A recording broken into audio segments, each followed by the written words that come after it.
Loan माफ़ किए गए ਸੀਗੇ कई स्टेटां ਦੇ ਵਿੱਚ मध्य प्रदेश ਦੇ ਵਿੱਚ किसानां ਦੇ लोन माफ़ ਕੀਤੇ ਸੀ ਵੱਡੀਆਂ ਸਬਸਿਡੀਆਂ ਦਿੱਤੀਆਂ ਗਈਆਂ ਵੱਡੇ ਕਰਜ਼ੇ ਉਤਾਰੇ ਗਏ पर पंजाब ਨੂੰ उस वेले कर्जा मुक्त नहीं किया गया पंजाब का किसान उदा ही रोंदा दा रोंदा रह गया कि भाई मेरे हिस्से भी ये कर्जे ਦੀਆਂ ਮਾਫੀਆਂ ਆਉਂਦੀਆਂ ਨੇ। ਅੱਜ ਜੇ ਸੁਖਬੀਰ ਬਾਦਲ ਅਜਿਹੇ ਐਲਾਨ ਕਰ ਰਹੇ ਨੇ ਤਾਂ ਕਿੰਨੀ ਕੁ ਕ੍ਰੈਡੀਬਿਲਿਟੀ ਹੈ ਜੀ ਉਹਨਾਂ ਦੀ। ਜਿਹੜਾ ਆ ਪਿਛਲਾ ਸਿਆਪਾ ਪਾਇਆ ਵਾ ਉਹ ਸੁਖਬੀਰ ਬਾਦਲ ਦਾ ਹੀ ਪਾਇਆ ਵਾ ਨਾ। 2500 ਕਰੋੜ ਦਾ ਨਿਵੇਸ਼ ਹੋਇਆ 51678 ਕਰੋੜ ਅਸੀਂ ਇਹਨਾਂ ਤਿੰਨਾਂ ਤਾਪ ਬਿਜਲੀ ਘਰਾਂ ਨੂੰ ਹੁਣ ਤੱਕ ਦੇ ਚੁੱਕੇ ਹਾਂ। 2,10,000 ਕਰੋੜ ਅਗਲੇ ਸਾਲਾਂ ਦੇ ਵਿੱਚ ਦੇਣਾ 30 ਸਾਲ ਦੇ ਸਮਝੌਤੇ ਨੇ ਇਹ ਉਹਨਾਂ ਦਾ ਹੀ ਕੀਤਾ ਹੋਇਆ ਨਾ। ਉਹਦੇ ਵਿੱਚ ਜੋ ਕਾਲਾ ਮਾਲਾ ਹੋਇਆ ਸੁਖਬੀਰ ਉਹ ਵੀ ਦੱਸ ਦੇਣ ਇੱਕ ਸਫੈਦ ਪੱਤਰ ਜਾਰੀ ਕਰਕੇ। चलो सर मेरा मकसद यह है कि लोगों का फायदा कितना होगा कि किसानी कर्जे माफ नहीं होने चाहिए।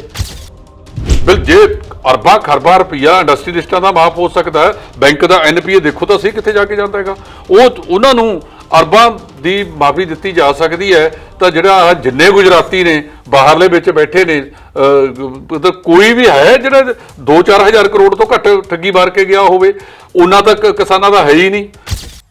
ਉਹਨਾਂ ਚੀਜ਼ਾਂ ਲਈ ਸਰਕਾਰ ਜ਼ਿੰਮੇਵਾਰ ਹੈ ਕਿਉਂਕਿ ਉਹਨਾਂ ਨੇ ਕਿਸਾਨਾਂ ਦਾ ਖਰਚਾ ਵਧਾਇਆ ਉਹਦੇ ਨਾਲ ਕਰਜ਼ਾ ਵਧਿਆ। ਮੈਂ ਤੁਹਾਡੇ ਨਾਲ ਸਹਿਮਤ ਹਾਂ ਇਸ ਗੱਲ ਤੇ।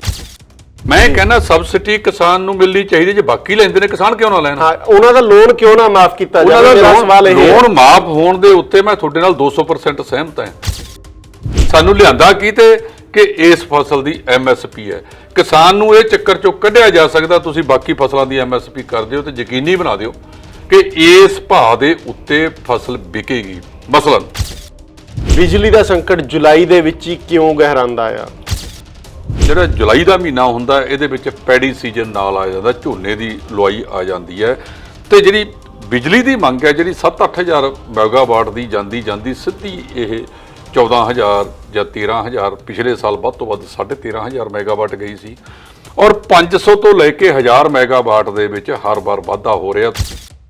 ਨਾ ਤਾਂ ਸਰਕਾਰਾਂ ਨੇ ਅੱਜ ਤੱਕ ਜਿਹੜੀ ਸਬਸਿਡੀ ਆ ਬਿਜਲੀ ਬੋਰਡ ਨੂੰ ਜਿਹੜੀ ਇਹਨਾਂ ਨੇ ਲੋਕਾਂ ਦੇ ਗਲ 'ਚ ਪਾਤਾ ਕਿ ਮੁਫਤ ਕਰ ਦਿਓ ਸਾਰਾ ਕੁਝ ਉਹ ਦਿੱਤਾ ਨਾ 1200 ਕਰੋੜ ਦੇ ਲਗਭਗ ਬਿਜਲੀ ਚੋਰੀ ਹੋ ਰਹੀ ਹੈ ਉਹਨੂੰ ਕਾਬੂ ਕਰਨ ਵਾਸਤੇ ਇਹ ਜਿਹੜੇ ਸਿਆਸੀ ਲੋਕ ਨੇ ਖੁਦ ਜ਼ਿੰਮੇਵਾਰ ਨੇ। ਜਿਹੜਾ ਭਵਾਨੀਗੜ੍ਹ ਦੇ ਕੋਲੇ ਆਲੂ ਅਰਕ ਪਿੰਡ ਉੱਥੇ ਦੀਆਂ ਜਿਹੜੀਆਂ ਖਬਰਾਂ ਚੱਲ ਰਹੀਆਂ ਨੇ ਹਾਲਾਂਕਿ ਪੁਰਾਣਾ ਕਿਸੇ ਨੇ ਵਾਇਰਲ ਕੀਤਾ ਸੀ ਕਿ ਭਾਈ ਇੱਥੇ ਜ਼ਹਿਰੀਲਾ ਪਾਣੀ ਆਂਦਾ ਆ। ਹੁਣ ਗਏ ਨੇ ਪ੍ਰਦੂਸ਼ਣ ਰੋਕਥਾਮ ਵਾਲੇ ਤੇ ਖੇਤੀਬਾੜੀ ਵਾਲੇ ਚੈੱਕ ਕਰਨ ਵਾਸਤੇ। ਪਹਿਲਾਂ ਸਰਕਾਰ ਇਹ ਦੱਸ ਦੇ ਜਿਹੜੀ ਚੱਡਾ ਮਿੱਲ ਨੂੰ ਪ੍ਰਦੂਸ਼ਣ ਰੋਕਥਾਮ ਬੋਰਡ ਨੇ 5 ਕਰੋੜ ਦਾ ਜੁਰਮਾਨਾ ਲਾਇਆ ਸੀ ਉਹਦਾ ਕੀ ਬਣਿਆ। ਬੁੱਢੇ ਨਾਲੇ ਦੇ ਵਿੱਚ ਕਿੰਨੀਆਂ ਡਾਇੰਗ ਮਿੱਲਾਂ ਦਾ ਪਾਣੀ ਲੁਧਿਆਣੇ ਦੇ ਵਿੱਚ ਪੈ ਰਿਹਾ ਉਹਨਾਂ ਦਾ ਕੀ ਬਣਿਆ। ਖਬਰਾਂ ਦੇ ਇਸ ਯੁੱਗ ਵਿੱਚ ਲੋਕਾਂ ਨੂੰ ਚਾਹੀਦਾ ਆ ਖਬਰਾਂ ਦਾ ਨਿਚੋੜ। ਇਸੇ ਲਈ ਲੈ ਕੇ ਆਏ ਆ ਪ੍ਰੋਗਰਾਮ ਖਬਰ ਤੋੜ ਜਿਸ ਦੇ ਵਿੱਚ ਸਰਦਾਰ ਜਸਪਾਲ ਸਿੰਘ ਢਿੱਲੋਂ ਜਿਹੜੇ ਬਹੁਤ ਸੀਨੀਅਰ ਪੱਤਰਕਾਰ ਨੇ ਔਰ तमाम ਉਮਰ ਇਹਨਾਂ ਨੇ ਪੰਜਾਬ ਦੀ ਪੱਤਰਕਾਰੀ ਦੇ ਵਿੱਚ ਨਾਮ ਖੱਟਿਆ ਆ ਉਹਨਾਂ ਨੂੰ ਅਸੀਂ ਲੈ ਕੇ ਆਨੇ ਆ ਕਿ ਹਰ ਜ਼ਰੂਰਤ ਜਿਹੜੀ ਹੈ ਉਹ ਪੂਰੀ ਕੀਤੀ ਜਾਵੇ ਕਿਉਂਕਿ ਅੱਜ ਲੋਕਾਂ ਦੀ ਲੋੜ ਹੈ ਕਿ ਉਹਨਾਂ ਨੂੰ ਖਬਰਾਂ ਦਾ ਨਿਚੋੜ ਚਾਹੀਦਾ ਆ ਨਾ ਕਿ ਖਬਰਾਂ ਚਾਹੀਦੀਆਂ ਨੇ ਕਿਉਂਕਿ ਖਬਰਾਂ ਦੀ ਕ੍ਰੈਡੀਬਿਲਿਟੀ ਖਬਰਾਂ ਦਾ ਅਸਰ ਕਿੰਨਾ ਹੁੰਦਾ ਆ ਖਬਰ ਕਿੰਨੀ ਕੁ ਗਹਿਰਾਈ ਨਾਲ ਲਿਖੀ ਗਈ ਹੈ ਜਾਂ YouTube ਚੈਨਲਾਂ ਤੇ ਸੋਸ਼ਲ ਮੀਡੀਆ ਤੇ ਬਣਾਈ ਗਈ ਹੈ ਉਹ ਸਾਰੀਆਂ ਚੀਜ਼ਾਂ ਨੂੰ ਮੱਦੇਨਜ਼ਰ ਰੱਖਦੇ ਹੋਏ ਇਹ ਨਵਾਂ ਪ੍ਰੋਗਰਾਮ ਸ਼ੁਰੂ ਹੋਇਆ ਹੈ ਜਿਸ ਦਾ ਨਾਮ ਹੈ ਖਬਰ ਤੋੜ। ਔਰ ਖਬਰ ਤੋੜ ਪ੍ਰੋਗਰਾਮ ਦੇ ਵਿੱਚ ਅਸੀਂ ਖਬਰਾਂ ਨੂੰ ਵਿਸਥਾਰ ਦੇ ਵਿੱਚ ਦੱਸਦੇ ਹਾਂ ਤੋੜ ਕੇ ਦੱਸਦੇ ਹਾਂ ਕਿ ਇਹ ਜਿੱਥੇ ਵੀ ਚੋਟ ਕਰਨੀ ਚਾਹੀਦੀ ਹੈ ਖਬਰ ਨੂੰ ਉੱਥੇ ਚੋਟ ਕਰੇ। ਸਿਰਫ ਇਹੀ ਨਾ ਹੋਵੇ ਕਿ ਟਾਈਟਲ ਕੁਝ ਹੋਰ ਹੋਵੇ ਤੇ ਅੰਦਰ ਖਬਰਾਂ ਕੁਝ ਹੋਰ ਹੋਣ। ਉਹ ਚੀਜ਼ਾਂ ਤੋਂ ਥੋੜਾ ਜਿਹਾ ਗੁਰੇਜ਼ ਕਰਨਾ ਅਸੀਂ ਚਾਹ ਰਹੇ ਹਾਂ। ਜੇ ਤੁਸੀਂ ਲੋਕ ਸਾਥ ਦਿਓ ਅਜਿਹੇ ਪ੍ਰੋਗਰਾਮਾਂ ਨੂੰ ਵੱਧ ਤੋਂ ਵੱਧ ਪ੍ਰਚਾਰੋਂ ਪਸਾਰੋਂ ਤਾਂ ਸੋਸ਼ਲ ਮੀਡੀਆ ਦੇ ਵਿੱਚ ਵੀ ਲੋਕਾਂ ਨੂੰ ਕ੍ਰੈਡੀਬਲ ਯਾਨੀ ਕਿ ਪੁਖਤਾ ਖਬਰਾਂ ਮਿਲਣਗੀਆਂ। ਢਿੱਲੋਂ ਸਾਹਿਬ ਪਹਿਲਾਂ ਤਾਂ ਤੁਹਾਡਾ ਸਵਾਗਤ ਹੈ ਜੀ। ਬਹੁਤ ਸ਼ੁਕਰੀਆ ਅਰਵਿੰਦਰ ਜੀ ਬਹੁਤ ਮਿਹਰਬਾਨੀ। ਢਿੱਲੋਂ ਸਾਹਿਬ ਇਸ ਹਫ਼ਤੇ ਦੀਆਂ ਬਹੁਤ ਵੱਡੀਆਂ ਖਬਰਾਂ ਨੇ ਖਾਸ ਕਰ ਜੁਲਾਈ ਦੇ ਮਹੀਨੇ ਦੇ ਵਿੱਚ ਬਿਜਲੀ ਦਾ ਸੰਕਟ ਪੈਦਾ ਹੁੰਦਾ ਔਰ ਬਿਜਲੀ ਦਾ ਮਹਿਕਮਾ ਇਹੋ ਜਿਹਾ ਜਿਹਦੀ ਤੁਸੀਂ ਬੜੀ ਬਰੀਕੀ ਨਾਲ ਪੱਤਰਕਾਰੀ ਕੀਤੀ ਹੈ ਸ਼ੁਰੂ ਤੋਂ ਹੀ। ਮੈਂ ਤੁਹਾਨੂੰ ਕਈ ਵਾਰ ਦੇਖਿਆ ਹੈ ਤੁਸੀਂ ਬਿਜਲੀ ਬੋਰਡ ਦੇ ਦਫ਼ਤਰ 'ਚ ਹੀ ਸਾਰਾ ਦਿਨ ਕੱਢ ਦਿੰਦੇ ਸੀ ਕਿ ਮੈਨੂੰ ਕੋਈ ਅਜਿਹੀ ਖਬਰ ਮਿਲ ਜਾਵੇ ਜਿਹਦੇ ਨਾਲ ਲੋਕਾਂ ਦਾ ਭਲਾ ਹੋ ਸਕੇ ਕਿ ਉਹਨੂੰ ਖਬਰ ਨੂੰ ਉਜਾਗਰ ਕੀਤਾ ਜਾਵੇ ਤੇ ਸਰਕਾਰ ਉਹਦੇ ਤੇ ਕੋਈ ਪਹਿਰਾ ਦੇ ਕੋਈ ਨੁਕਸਾਨ ਹੋਣ ਤੋਂ ਬਚਾਵੇ ਲੋਕਾਂ ਦਾ। ਬਿਜਲੀ ਦਾ ਸੰਕਟ ਜੁਲਾਈ ਦੇ ਵਿੱਚ ਹੀ ਕਿਉਂ ਗਹਿਰਾਂਦਾ ਆ? ਅਰਵਿੰਦਰ ਜੀ, ਅਸਲ ਦੇ ਵਿੱਚ ਸਿਆਸੀ ਧਿਰਾਂ ਨੇ ਬਿਜਲੀ ਬੋਰਡ ਨੂੰ ਵਰਤਿਆ। ਕਈ ਚੀਜ਼ਾਂ ਇਸ ਕਿਸਮ ਦੀਆਂ ਸੀ ਜਿਨ੍ਹਾਂ ਨੂੰ ਬਚਾਉਣ ਦੀ ਲੋੜ ਸੀ, ਉਹਨਾਂ ਨੂੰ ਪ੍ਰਫੁੱਲਤ ਕਰਨ ਦੀ ਲੋੜ ਸੀ, ਪਰ ਉਲਟਾ ਇਹ ਹੋਇਆ ਕਿ ਉਹ ਚੰਗੀ ਭਲੀਆਂ ਲੀਹ ਤੇ ਚਲਦਿਆਂ ਨੂੰ ਸਿਆਸੀ ਤਿਕੜਮਬਾਜ਼ੀ ਨੇ ਮੂਧੇ ਮੂੰਹ ਕਰਤਾ, ਜਿਹਦੇ ਵਿੱਚੋਂ ਇੱਕ ਬਿਜਲੀ ਬੋਰਡ ਹੈ, ਜਿਹਨੂੰ ਅੱਜ ਕੱਲ੍ਹ ਬਿਜਲੀ ਨਿਗਮ ਕਹਿੰਦੇ ਆ, ਪਾਵਰ ਕਾਰਪੋਰੇਸ਼ਨ ਕਹਿੰਦੇ ਆ। ਸਰਕਾਰਾਂ ਦੀ ਜਿਹੜੀ ਗੈਰ ਗੰਭੀਰਤਾ ਇਸ ਗੱਲ ਤੋਂ ਨਜ਼ਰ ਆਉਂਦੀ ਹੈ ਜਦੋਂ ਇਹ ਪਤਾ ਹੈ ਕਿ ਜਿਹੜਾ ਜੁਲਾਈ ਦਾ ਮਹੀਨਾ ਹੁੰਦਾ, ਇਹਦੇ ਵਿੱਚ ਪੈਡੀ ਸੀਜ਼ਨ ਨਾਲ ਆ ਜਾਂਦਾ, ਝੋਨੇ ਦੀ ਲੁਆਈ ਆ ਜਾਂਦੀ ਹੈ, ਤੇ ਜਿਹੜੀ ਬਿਜਲੀ ਦੀ ਮੰਗ ਹੈ ਜਿਹੜੀ 7-8 ਹਜ਼ਾਰ ਮੈਗਾਵਾਟ ਦੀ ਜਾਂਦੀ ਸਿੱਧੀ ਇਹ 14,000 ਜਾਂ 13,000, ਪਿਛਲੇ ਸਾਲ ਵੱਧ ਤੋਂ ਵੱਧ 13,500 ਮੈਗਾਵਾਟ ਗਈ ਸੀ, ਔਰ 500 ਤੋਂ ਲੈ ਕੇ 1000 ਮੈਗਾਵਾਟ ਦੇ ਵਿੱਚ ਹਰ ਵਾਰ ਵਾਧਾ ਹੋ ਰਿਹਾ। ਤੁਸੀਂ ਦੁਕਾਨਾਂ ਤੇ ਬਹਿ ਜਾਓ, ਏਸੀ ਵਾਲੀਆਂ ਤੇ ਦੇਖੋ ਕਿਸ ਤੇਜ਼ੀ ਦੇ ਨਾਲ ਕੱਲੀ ਦੁਕਾਨ ਦੇ ਵਿੱਚ ਮੇਰਾ ਖਿਆਲ ਹੈ ਵੀ 1000 ਏਸੀ ਆਪਣੇ ਪਟਿਆਲੇ ਸ਼ਹਿਰ ਦੇ ਵਿੱਚ ਰੋਜ਼ ਵਿਕਦਾ ਹੋਣਾ ਹੈ। ਇਸ ਤੇਜ਼ੀ ਨਾਲ ਇਹਦਾ ਵਾਧਾ ਹੋ ਰਿਹਾ। ਹੁਣ ਜਿਹੜੀ ਮੈਂ ਗੈਰ ਗੰਭੀਰਤਾ ਦੀ ਗੱਲ ਕੀਤੀ ਆ, ਅਸਲ ਦੇ ਵਿੱਚ ਜਿਹੜਾ ਇਹਦੇ ਵਿੱਚ ਹੈ ਵੀ ਸਰਕਾਰਾਂ ਕਿੰਨੀਆਂ ਕਿਹਦੇ ਪ੍ਰਤੀ ਗੰਭੀਰ ਨੇ। ਨਾ ਤਾਂ ਸਰਕਾਰਾਂ ਨੇ ਅੱਜ ਤੱਕ ਜਿਹੜੀ ਸਬਸਿਡੀ ਆ ਬਿਜਲੀ ਬੋਰਡ ਨੂੰ, ਜਿਹੜੀ ਇਹਨਾਂ ਨੇ ਲੋਕਾਂ ਦੇ ਗਲ 'ਚ ਪਾਤਾ ਕਿ ਮੁਫਤ ਕਰ ਦਿਓ ਸਾਰਾ ਕੁਝ, ਉਹ ਦਿੱਤਾ। ਨਾ 1200 ਕਰੋੜ ਦੇ ਲਗਭਗ ਬਿਜਲੀ ਚੋਰੀ ਹੋ ਰਹੀ ਹੈ, ਉਹਨੂੰ ਕਾਬੂ ਕਰਨ ਵਾਸਤੇ ਇਹ ਜਿਹੜੇ ਸਿਆਸੀ ਲੋਕ ਨੇ ਖੁਦ ਜ਼ਿੰਮੇਵਾਰ ਨੇ, ਥਾਂ ਦੇ ਉੱਤੇ ਹੈ। ਕੱਲ੍ਹ ਹੀ ਸਮਾਣੇ ਦੇ ਵਿੱਚ ਇੱਕ ਖਬਰ ਛਪੀ ਹੈ ਕਿ ਜਿਹੜੀ ਤੁਹਾਡੀ ਸਟਰੀਟ ਲਾਈਟ ਹੈ, ਬੰਦਾ ਰਾਤ ਨੂੰ ਸਟਰੀਟ ਲਾਈਟ ਨਾਲ ਏਸੀ ਦਾ ਕਨੈਕਸ਼ਨ ਜੋੜ ਲੈਂਦਾ ਹੈ ਜੀ। ਕਿੰਨਾ ਗੰਭੀਰਤਾ ਹੋਇਆ। ਅੱਜ ਜਿਹੜੀ 11 ਸਾਲ ਹੋ ਗਏ, 11 ਸਾਲ ਬਿਜਲੀ ਐਕਟ ਜਿਹੜਾ ਸੀਗਾ 2002 ਚ ਹੋਂਦ ਦੇ ਵਿੱਚ ਲਿਆਂਦਾ ਸੀ, ਤੇ ਅੱਜ 21 ਦੇ ਵਿੱਚ ਆਪਾਂ ਜਾ ਰਹੇ ਹਾਂ। 18 ਸਾਲ ਇਹਨੂੰ ਲਗਭਗ ਹੋ ਗਏ ਨੇ, ਤੇ 11 ਸਾਲਾਂ ਤੋਂ ਜਿਹੜਾ ਬਿਜਲੀ ਸੰਚਾਲਨ ਨਿਗਮ ਬਣਾਇਆ, 2 ਕੰਪਨੀਆਂ ਬਣਾਈਆਂ ਸੀ, ਪਾਵਰ ਕਾਰਪੋਰੇਸ਼ਨ ਤੇ ਟਰਾਂਸਕੋ। 2 ਚੀਜ਼ਾਂ ਬਣਾਈਆਂ ਸੀ। ਟਰਾਂਸਕੋ ਸੀਗੀ ਕਿ ਬਿਜਲੀ ਇੱਕ ਥਾਂ ਤੋਂ ਦੂਜੀ ਥਾਂ ਤੇ ਕਿਵੇਂ ਲਿਜਾਣੀ ਹੈ। ਅੱਜ ਹਿੰਦੁਸਤਾਨ 5 ਗ੍ਰਿਡਾਂ ਦੇ ਵਿੱਚ ਵੰਡਿਆ ਹੋਇਆ, ਈਸਟ ਵੈਸਟ, ਨਾਰਥ ਸਾਊਥ ਤੇ ਸੈਂਟਰਲ। ਉਹਦੀ ਜੇ ਤੁਸੀਂ ਬੰਬੇ ਤੋਂ ਬਿਜਲੀ ਲਿਆਉਣੀ ਹੈ 1 ਸਕਿੰਟ 'ਚ ਆ ਸਕਦੀ ਹੈ, ਪਰ ਧੰਨ ਹੈ ਸਾਡੇ ਪੰਜਾਬ ਦੇ ਸਿਆਸਤਦਾਨ, ਇਹਨਾਂ ਦੀ ਜੇ ਬਾਹਰੋਂ ਬਿਜਲੀ ਲਿਆਉਣੀ ਪੈ ਜੇ, ਉਹ ਜਿਹੜੀ ਕਪੈਸਿਟੀ ਸੀ ਉਹ ਅਜੇ ਤੱਕ ਪੂਰੀ ਨਹੀਂ ਹੋਈ। ਮੇਰੇ ਖਿਆਲ 6800 ਮੈਗਾਵਾਟ ਹੈ ਜੀ ਹਜੇ ਤੱਕ। ਜੇ ਅਸੀਂ 6800 ਕਰ ਸਕਿਆ, ਚਾਹੀਦੀ 8000 ਹੈ, ਚਾਹੀਦੀ 8000 ਹੈ, ਚਾਹੀਦੀ 8000 ਹੈ। 1200 ਮੈਗਾਵਾਟ ਬਿਜਲੀ ਜੇ ਬਾਹਰੋਂ ਸਾਨੂੰ ਸਸਤੀ ਮਿਲ ਜੇ, ਜਿਵੇਂ ਹੁਣ ਕਈ ਰਾਜਾਂ ਦੇ ਵਿੱਚ ਮੌਨਸੂਨ ਬਹੁਤ ਵੱਡੀ ਪੱਧਰ ਤੇ ਆ ਗਿਆ, ਰਾਤ ਨੂੰ 12 ਵਜੇ ਰੁਪਈਏ ਜਾਂ ਸਵਾ ਰੁਪਈਏ 'ਚ ਬਿਜਲੀ ਮਿਲ ਜਾਂਦੀ ਹੈ। ਉਸ ਵੇਲੇ ਤੁਸੀਂ ਲਿਆ ਹੀ ਨਹੀਂ ਸਕਦੇ, ਕਿਉਂਕਿ 6800 ਤੇ ਤੁਹਾਡੀ ਪਹੁੰਚੀ ਆ 6300 ਸੀ ਜੀ, 500 ਦਾ ਇਜ਼ਾਫਾ ਹੋਇਆ ਹੈਗਾ। ਉਹਦਾ 11 ਸਾਲਾਂ ਤੋਂ ਕੋਈ CMDO ਨਹੀਂ ਪੱਕਾ, ਰੱਬ ਆਸਰੇ ਚੱਲਦਾ। ਮਹਿਕਮੇ ਕਿਹਦੇ ਕੋਲ ਹੈ? ਪਹਿਲਾਂ ਗੁਰਪ੍ਰੀਤ ਕਾਂਗੜ ਕੋਲ ਸੀ, ਹੁਣ ਖੁਦ ਮੁੱਖ ਮੰਤਰੀ ਦੇ ਕੋਲ ਹੈ, ਤੇ ਜਿਹੜਾ ਦੂਜਾ CMD ਲਾਇਆ ਹੈਗਾ ਉਹ ਵੀ ਅਫਸਰਸ਼ਾਹੀ ਦੇ ਵਿੱਚੋਂ ਲਾਇਆ। ਜਿਹੜੀ ਚੀਜ਼ ਤਕਨੀਕੀ ਤੌਰ ਤੇ ਕੀਤੀ ਜਾ ਸਕਦੀ ਹੈ, ਟੈਕਨੀਕਲ, ਯਾਨੀ ਕਿ ਪੰਜਾਬ ਦੇ ਵਿੱਚ ਜੋ ਮੈਨੂੰ ਸਮਝ ਆਈ ਹੈ ਢਿੱਲੋਂ ਸਾਹਿਬ ਗੱਲ, ਕਿ ਪਹਿਲਾਂ ਤਾਂ ਸਾਡੇ ਕੋਲੇ ਬਿਜਲੀ ਦੀ ਪੈਦਾਵਾਰ ਇਹਨਾਂ ਦਿਨਾਂ ਦੇ ਲਈ ਘੱਟ ਹੈ। ਜੇ ਅਸੀਂ ਬਾਹਰੋਂ ਲੈ ਕੇ ਵੀ ਆਨੇ ਆ ਤਾਂ ਸਾਨੂੰ ਸਾਡਾ ਢਾਂਚਾ ਹੀ ਨਹੀਂ ਅਲਾਉ ਕਰਦਾ। ਜਿਹੜੀਆਂ ਐਡੀਆਂ ਵੱਡੀਆਂ ਤਾਰਾਂ ਤੁਸੀਂ ਖੰਭੇ ਦੇਖੇ ਨੇ ਜੀ, ਵੱਡੇ ਟਾਵਰ ਨੇ ਜਿਨ੍ਹਾਂ ਦੇ ਰਾਹੀਂ ਟਰਾਂਸਫਰ ਹੁੰਦੀ ਹੈ ਬਿਜਲੀ, ਉਹ ਢਾਂਚਾ ਹੀ ਸਾਡਾ ਠੀਕ ਨਹੀਂ ਹੈ। ਬਿਲਕੁਲ ਠੀਕ ਕਹਿ ਰਹੇ ਹੋ। ਦੂਜੀ ਚੀਜ਼ ਜਿਹੜੀ ਤੀਜੀ ਸਭ ਤੋਂ ਵੱਡੀ ਕੀਤੀ, ਉਹ ਜਿਹੜੇ ਇਹਨਾਂ ਕੰਪਨੀਆਂ ਨਾਲ ਸਮਝੌਤੇ ਕਰ ਲਏ ਨਾ, ਉਹ ਸਮਝੌਤਿਆਂ ਨੇ ਪੰਜਾਬ ਦਾ ਬੇੜਾ ਗਰਕ ਕਰਤਾ। ਸਭ ਤੋਂ ਪਹਿਲਾ ਸਮਝੌਤਾ ਗੁਜਰਾਤ ਦੇ ਵਿੱਚ ਹੋਇਆ ਸੀ। ਉਹਨਾਂ ਨੇ ਕਿਹਾ ਸੀ ਕਿ ਜਿੰਨੀ ਤੁਸੀਂ ਬਿਜਲੀ ਪੈਦਾ ਕਰੋਗੇ, ਜਨਰੇਟ ਕਰੋਗੇ, ਅਸੀਂ ਉਹਦੇ ਵਿੱਚੋਂ 50% ਲਵਾਂਗੇ। ਇਹਨਾਂ ਨੇ ਵਾਅਦਾ ਕਰ ਲਿਆ ਕਿ ਅਸੀਂ ਸਾਰੇ ਦਾ ਸਾਰਾ ਲਵਾਂਗੇ, ਔਰ ਪੰਜਾਬ ਦੀ ਜਿਹੜੀ ਰੂਟੀਨ ਬਿਜਲੀ ਹੈ ਉਹ ਜੂਨ ਤੋਂ ਲੈ ਕੇ ਅੱਧ ਜੂਨ ਤੋਂ ਲੈ ਕੇ ਤੇ 30 ਸਤੰਬਰ ਤੱਕ ਇਹ ਪੀਕ ਤੇ ਜ਼ਰੂਰਤ ਜਿਹੜੀ ਰਹਿੰਦੀ ਹੈ, ਡਿਮਾਂਡ ਹੈ ਜਿਹੜੀ। ਇਸ ਤੋਂ ਬਾਅਦ ਇਹਦੀ ਜਿਹੜੀ ਮੰਗ ਘਟ ਕੇ ਹੈ, ਇਹ 7000 ਤੋਂ ਵੀ ਥੱਲੇ ਆ ਜਾਣੀ ਹੈ। ਗੂੜੇ ਸਿਆਲਾਂ ਦੇ ਵਿੱਚ ਤਾਂ ਇਹ 5000 ਤੇ ਰਹਿ ਜਾਂਦੀ ਹੈ। ਸਮਝੌਤਾ ਅਸੀਂ ਇਹ ਕਰ ਲਿਆ ਕਿ ਅਸੀਂ ਤੁਹਾਤੋਂ ਸਾਰੀ ਦੀ ਸਾਰੀ ਖਰੀਦਾਂਗੇ। ਉਹਦੇ ਵਿੱਚ ਇੱਕ ਮੱਦ ਨਹੀਂ ਪਾਈ ਕਿ ਜੇ ਪੀਕ ਅੱਜ ਕੱਲ ਸਾਡਾ ਤਾਪ ਬਿਜਲੀ ਘਰ ਬੰਦ ਰਹੇਗਾ ਤਾਂ ਤੁਹਾਨੂੰ ਜੁਰਮਾਨਾ ਵੀ ਕੀਤਾ ਜਾਏਗਾ। ਇਹਨਾਂ ਨੂੰ ਪਹਿਲਾਂ ਤਿਆਰ ਕਿਉਂ ਨਾ ਕੀਤਾ ਗਿਆ? ਤਲਵੰਡੀ ਸਾਬੋ ਦੇ ਤਿੰਨੇ ਬੰਦ ਪਏ ਨੇ ਇਸ ਵੇਲੇ, ਲੇਕਿਨ ਇਹਨਾਂ 'ਚ ਕੋਈ ਇਸ ਤਰ੍ਹਾਂ ਦੀ ਮੱਦ ਨਹੀਂ ਰੱਖੀ ਕਿ ਉਹਨੂੰ ਜੁਰਮਾਨਾ ਵੀ ਕੀਤਾ ਜਾ ਸਕਦਾ ਹੈ। ਜੇ ਉਹ ਬੰਦਾ ਨਾ ਚਲਾ ਕੇ ਸਾਤੋਂ ਪੈਸੇ ਵਸੂਲਣ ਦੀ ਮੱਦ ਪਾਈ ਬੈਠਾ, ਤਾਂ ਅਸੀਂ ਕਿਉਂ ਨਾ ਪਾਈ ਕਿ ਜਦੋਂ ਸਾਨੂੰ ਪੀਕ ਲੋਡ ਦੇ ਵਿੱਚ ਚਾਹੀਦੀ ਹੈ ਤੂੰ ਸਾਨੂੰ ਉਦੋਂ ਦੇਵੇਗਾ, ਜੇ ਨਾ ਦੇਵੇਗਾ ਇਹਦੇ ਕਾਬਲ ਰਹੇਗਾ ਤੇ ਅਸੀਂ ਤੈਨੂੰ ਜੁਰਮਾਨਾ ਯਾਨੀ ਕਰਾਂਗੇ। ਕਿ ਅਸੀਂ ਸਮਝੌਤਾ ਇਹ ਕਰ ਲਿਆ ਸਰਕਾਰ ਨੇ ਪਿਛਲੀ ਨੇ ਕਿ ਅਸੀਂ ਤੁਹਾਡੇ ਤੋਂ ਬਿਜਲੀ ਖਰੀਦਾਂਗੇ, ਪਰ ਜੇ ਤੁਹਾਡੀ ਤਕਨੀਕੀ ਕਾਰਨ ਕਰਕੇ ਕੋਈ ਬਿਜਲੀ ਪੈਦਾਵਾਰ ਨਹੀਂ ਹੋ ਰਹੀ ਤਾਂ ਵੀ ਅਸੀਂ ਤੁਹਾਨੂੰ ਪੈਸੇ ਦੇਵਾਂਗੇ ਉਹਨੇ ਜਿੰਨੇ ਅਸੀਂ ਇੱਕ ਕਮਿਟ ਕੀਤੇ ਹੋਏ ਨੇ, ਵਾਅਦਾ ਤੁਹਾਡੇ ਨਾਲ ਕਰਤਾ, ਅਸੀਂ ਉਹਦਾ ਕੋਈ ਜੁਰਮਾਨਾ ਨਹੀਂ ਲਾਵਾਂਗੇ ਕਿ ਭਾਈ ਤੁਸੀਂ ਬਿਜਲੀ ਪੈਦਾ ਕਰਕੇ ਸਰਕਾਰ ਨੂੰ ਕਿਉਂ ਨਹੀਂ ਦੇ ਰਹੇ। ਇਸੇ ਕਰਕੇ ਨਿੱਜੀ ਕੰਪਨੀਆਂ ਅੱਜ ਫਾਇਦੇ 'ਚ ਵੀ ਨੇ ਤੇ ਮਨਮਾਨੀ ਵੀ ਕਰ ਰਹੀਆਂ ਨੇ, ਤੇ ਦੂਜੇ ਪਾਸੇ ਕਿਸਾਨਾਂ ਨੂੰ, ਪੰਜਾਬੀਆਂ ਨੂੰ ਬਿਜਲੀ ਵੀ ਪੂਰੀ ਨਹੀਂ ਦੇ ਰਹੀਆਂ। ਤੀਜੀ ਗੱਲ, ਸਭ ਤੋਂ ਮਹਿੰਗੀ ਬਿਜਲੀ ਅਸੀਂ ਖਰੀਦ ਰਹੇ ਹਾਂ। ਚੌਥੀ ਗੱਲ ਕਿ ਜੇ ਉਹਨਾਂ ਨੇ 100 ਮੈਗਾਵਾਟ ਬਣਾਉਣੀ ਹੈ ਤਾਂ 100 ਮੈਗਾਵਾਟ ਦਾ ਹੀ ਵਾਅਦਾ ਕਰ ਲਿਆ ਭਾਈ ਵੀ 100 ਦੀ 100 ਤੁਸੀਂ ਸਾਡੇ ਲਈ ਉਹ ਬਣਾਓ, ਅਸੀਂ ਉਹ ਖਰੀਦਾਂਗੇ।